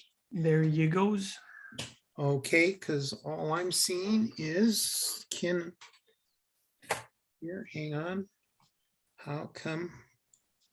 There we go. Okay, this is HO scale. And I was hoping that Heath was going to be here because apparently some hobby shop that's local to him, he's given a few of these to the hobby shop to sell. Can we go to the next picture? And this Yes, you was all can. all stuff that we showed from the drawings that he originally created. And he's going to make these files available. Originally, this thing was like 3 inches long in HO scale. And he and Richard Wolfinger have gotten together and have gotten this thing in HO scale down to like 1.5 or 2 inches. Richard, what was that size again?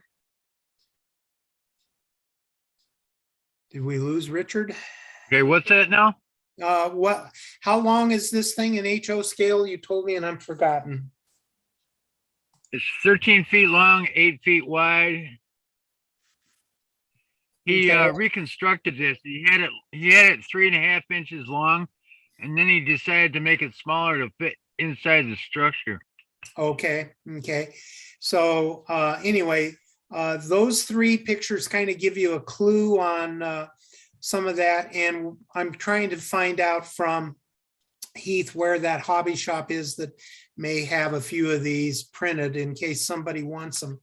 And then with that, the other thing, since I got Richard on the line, Richard has been working on his model and he's got it kind of going in, well, I'll just let him show you the bracing and stuff that he's doing because he's working on interior walls and things. And so I'm going to shut up and let him show you what he's got going real quick. And then after that, I'll come back and show a completed model in 1/29th scale. So Richard, take it away and then I'll come back. Thanks, William. When I first started this, I decided to use what you modelers may determine that to be is a task board, but to me it was thin cardstock. And the reason why I chose that over wood was a lot of you modelers are modeling in cardstock. So rather than use wood, I decided to use this thin cardstock. But if you add wood to it, like you would for bracing, you could fortify that enough so that even if you did decide to use a wet medium like ink and alcohol or wet chalks and alcohol, you won't warp any part of that wall. I used 4x4 Northeastern strip wood on this. That's really not my bracing, but it is.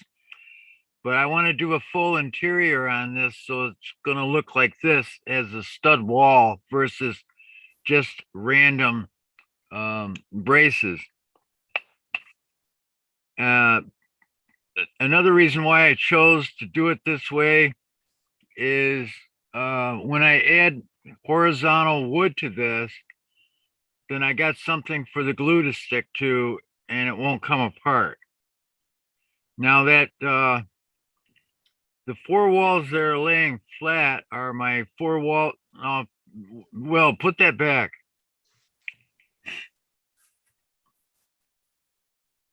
Last picture. The picture you had before. Yep, it'll just take time to update. It's coming. Okay, the 4 walls that lie flat here are the 4 walls to that lower main building 1. And when I got into doing this, I decided that I was going to do a partition wall between the front office and the storage area for the ice in the back. So that partition wall, which I made, is standing up to show the different wall.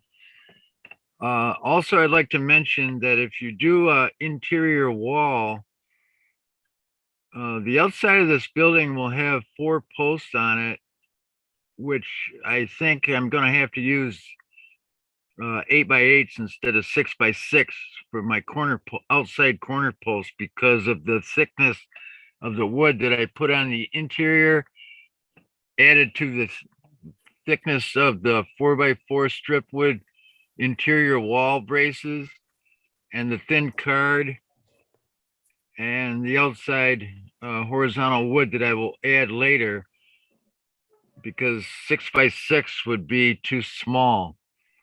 I'd have to use 8x8 so that the outside wood isn't protruding over my corner post. That's another reason why I chose the thin cardstock versus just a regular thick piece of cardstock or task board or any other type of cardstock. But this thin cardstock is pretty good when you put wood to it, and it's pretty sturdy. I could just paint the outside of the building, but I decided no, I'm going to add wood to that, sort of like that blue rendering picture that we had at the beginning. Okay, you can put the next one on now, showing that wood added. Okay, coming up.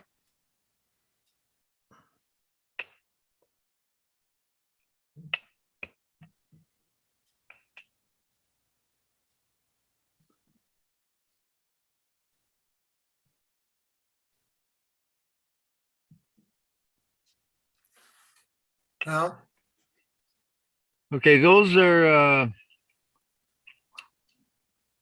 2x10 strip wood from Northeastern that I coated with ink and alcohol. I used 91% alcohol. I didn't have any warping in the wood, but what I don't like here is the shininess to that wood after, well, it could be my lighting too, but actually it's not. It looks more like silver wood stain, which is made by Best, but I don't have any of that, so I can't actually say that. The wood will go over that freight door as well, all the way up to the top of that wall, not to the 3 sections on the right, because that's the front office. And I'm either going to paint that wall or add pan pastels to that to color that wall. But I also chose this cardstock. Some of these cardstocks that you buy are not solid core. Which I mean by solid core is if you cut it, you're going to see a white edge along your cardstock where you cut it. You'd have to take a magic marker to color that. And rather than do that, if you buy solid core cardstock like this, if you cut it, you don't have that. You have brown paper all the way through.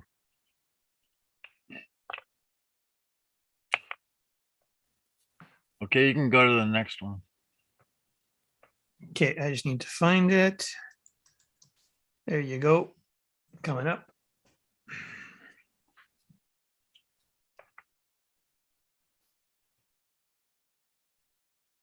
I think that's it, Richard, isn't it?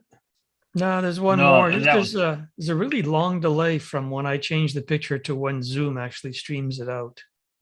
Oh, okay. That's at I 20 think seconds. you'd have a longer delay if I tried it right now. Okay, now this one, I do have, this is the other wall on the other side of the building. The window's not fully painted yet. I haven't done that. I only put it in to help with my wall. But if you use any of these metal freight doors that you buy from like a fine scale miniature kit, they're made out of lead or pewter. And to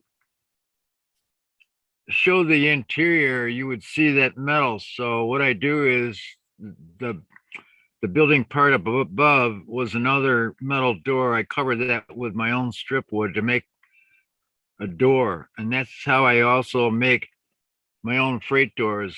I'll take a fine scale miniature one and try to copy with using my wood how the other one looks. And I really like doing that. You can take a small piece of wire and bend it down to make your freight door handles. I haven't done it on that one yet. But any scale smaller than HO, I think you'd have a difficult time trying to make those. But I think I'm gonna color that silver wood where it has the sheen to it with a little bit of either alcohol and chalk powders.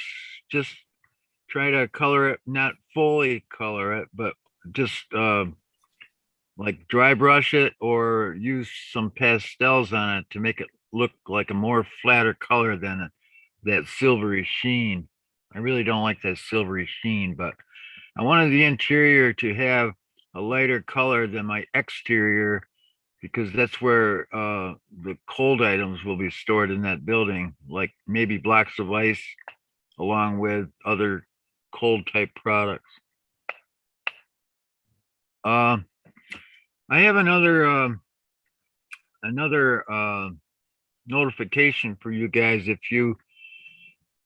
you buy any wood sheets and you liked what you saw when Monster Model Works was in business, and the reason why they haven't been in business lately is that Jimmy and his wife Lisa both came down with COVID when the pandemic started.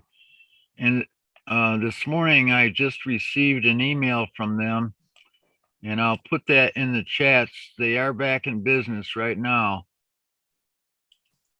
And the reason why I mentioned that is if anybody wants to build this building and likes buying their products, then they are back in business for a few products, but he'll add more as he gets healthier. So I put that in the chats. Anybody wants to buy anything from them right now, that's the email I received. Okay, thank you. They make some excellent sheet siding that is embossed for bricks. That's laser cut. It's all wood laser cut, but they've got some old wood old bricks and things like that. I've been waiting since late summer to get a hold of a few more sheets. So anyway, all right. Well, thank you. And then there's sample pictures on that email. Okay. And then moving forward here real quick, I'm trying to wrap this up because we are way over time. Will, do you have that one picture of the completed ice house by Guffey? I do. I have to find it. Oh, okay. Well, why don't we, well, hang on a second. And if I go to Chink.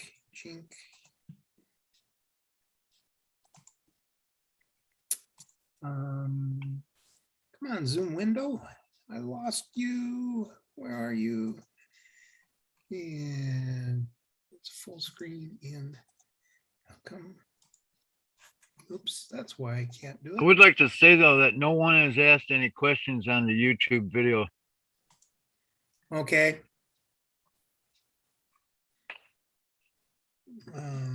Sure.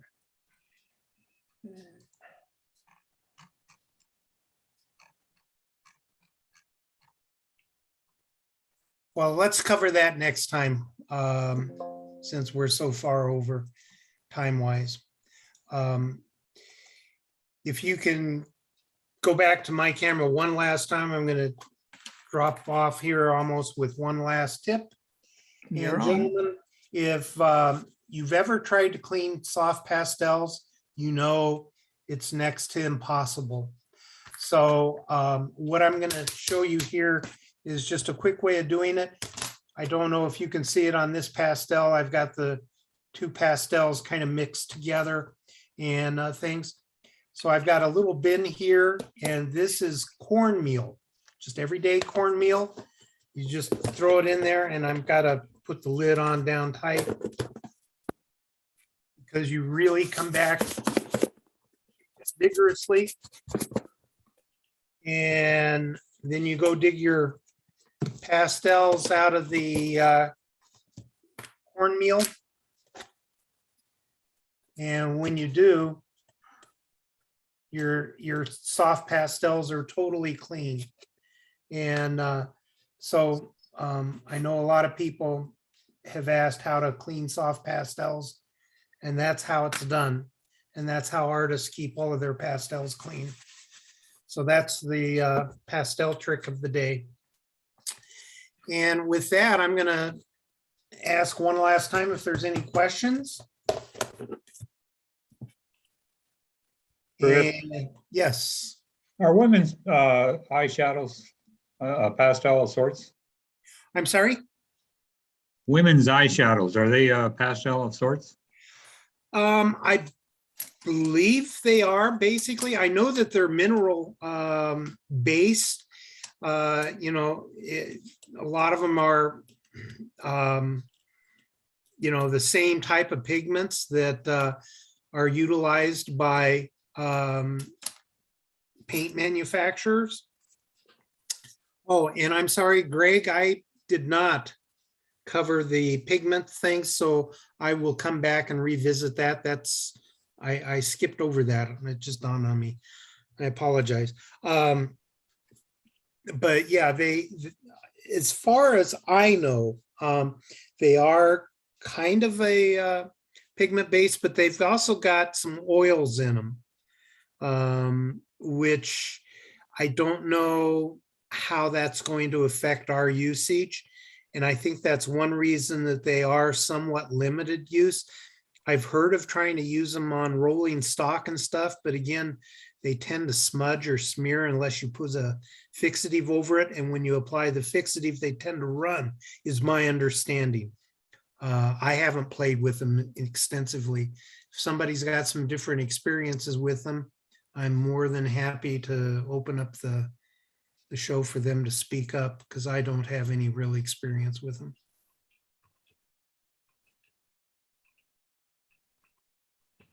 Okay, well, maybe we can get some input on that for the next show if anybody has any thoughts or comments.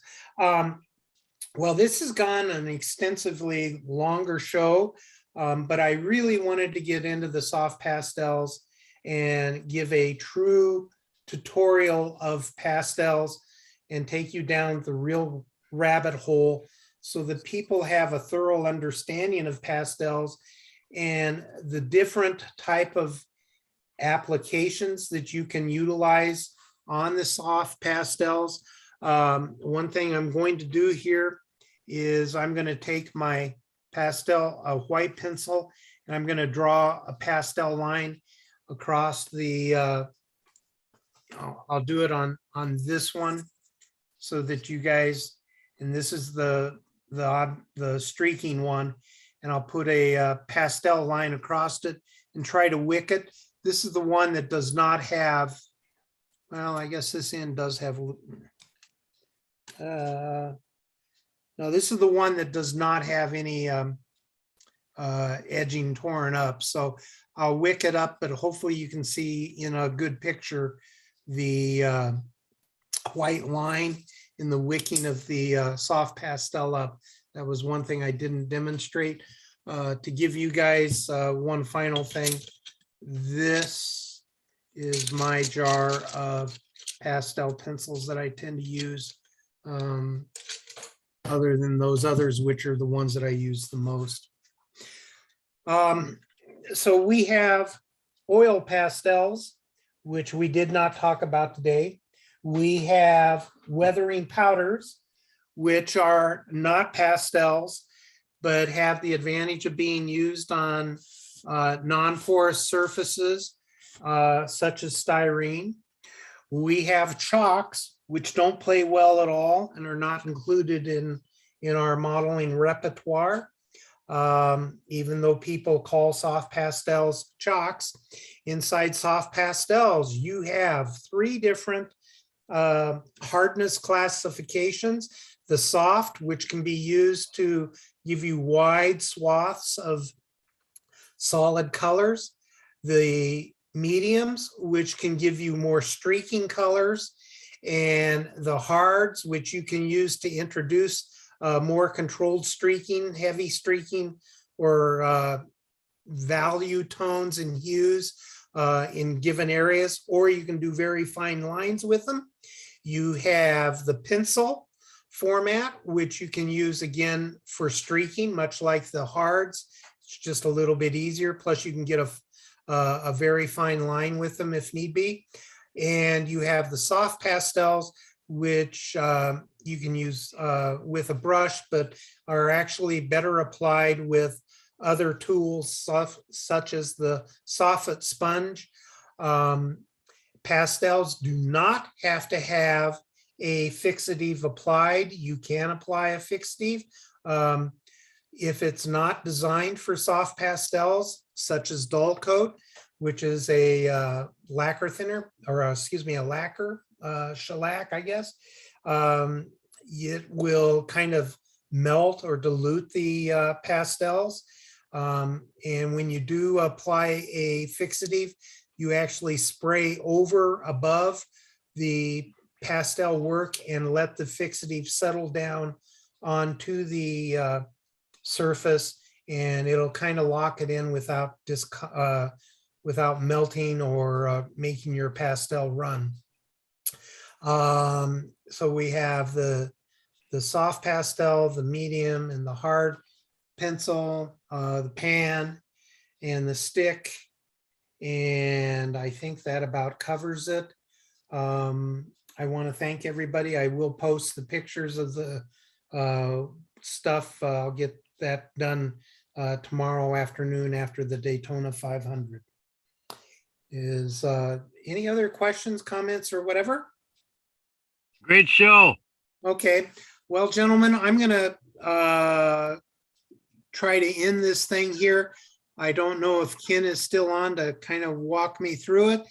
And we will have a real brief after show if anybody wants to hang out. Again, thank you for coming. Don't forget the Dakota Arts discount, and the discount code is Railroad 10. Again, Railroad 10. It's a 10% discount, one time per person use. And it's international orders can be processed using that 10% discount. You do have to pay full shipping costs. It's just for product. The only real big exemption that we would run into is unfortunately the Terry Ludwig. But if you want to try any of the other pastel manufacturers out, they've got probably the biggest open stock that I'm aware of that you can look at and order from. If you do want to order some sets, I would order more of a landscape type set instead of a different portrait set, because the landscapes will include colors more useful to us. Okay, everybody, thank you for coming, and we will see you next week at 1 o'clock Eastern time. Thank you, Chris. And so let's see here. So I go to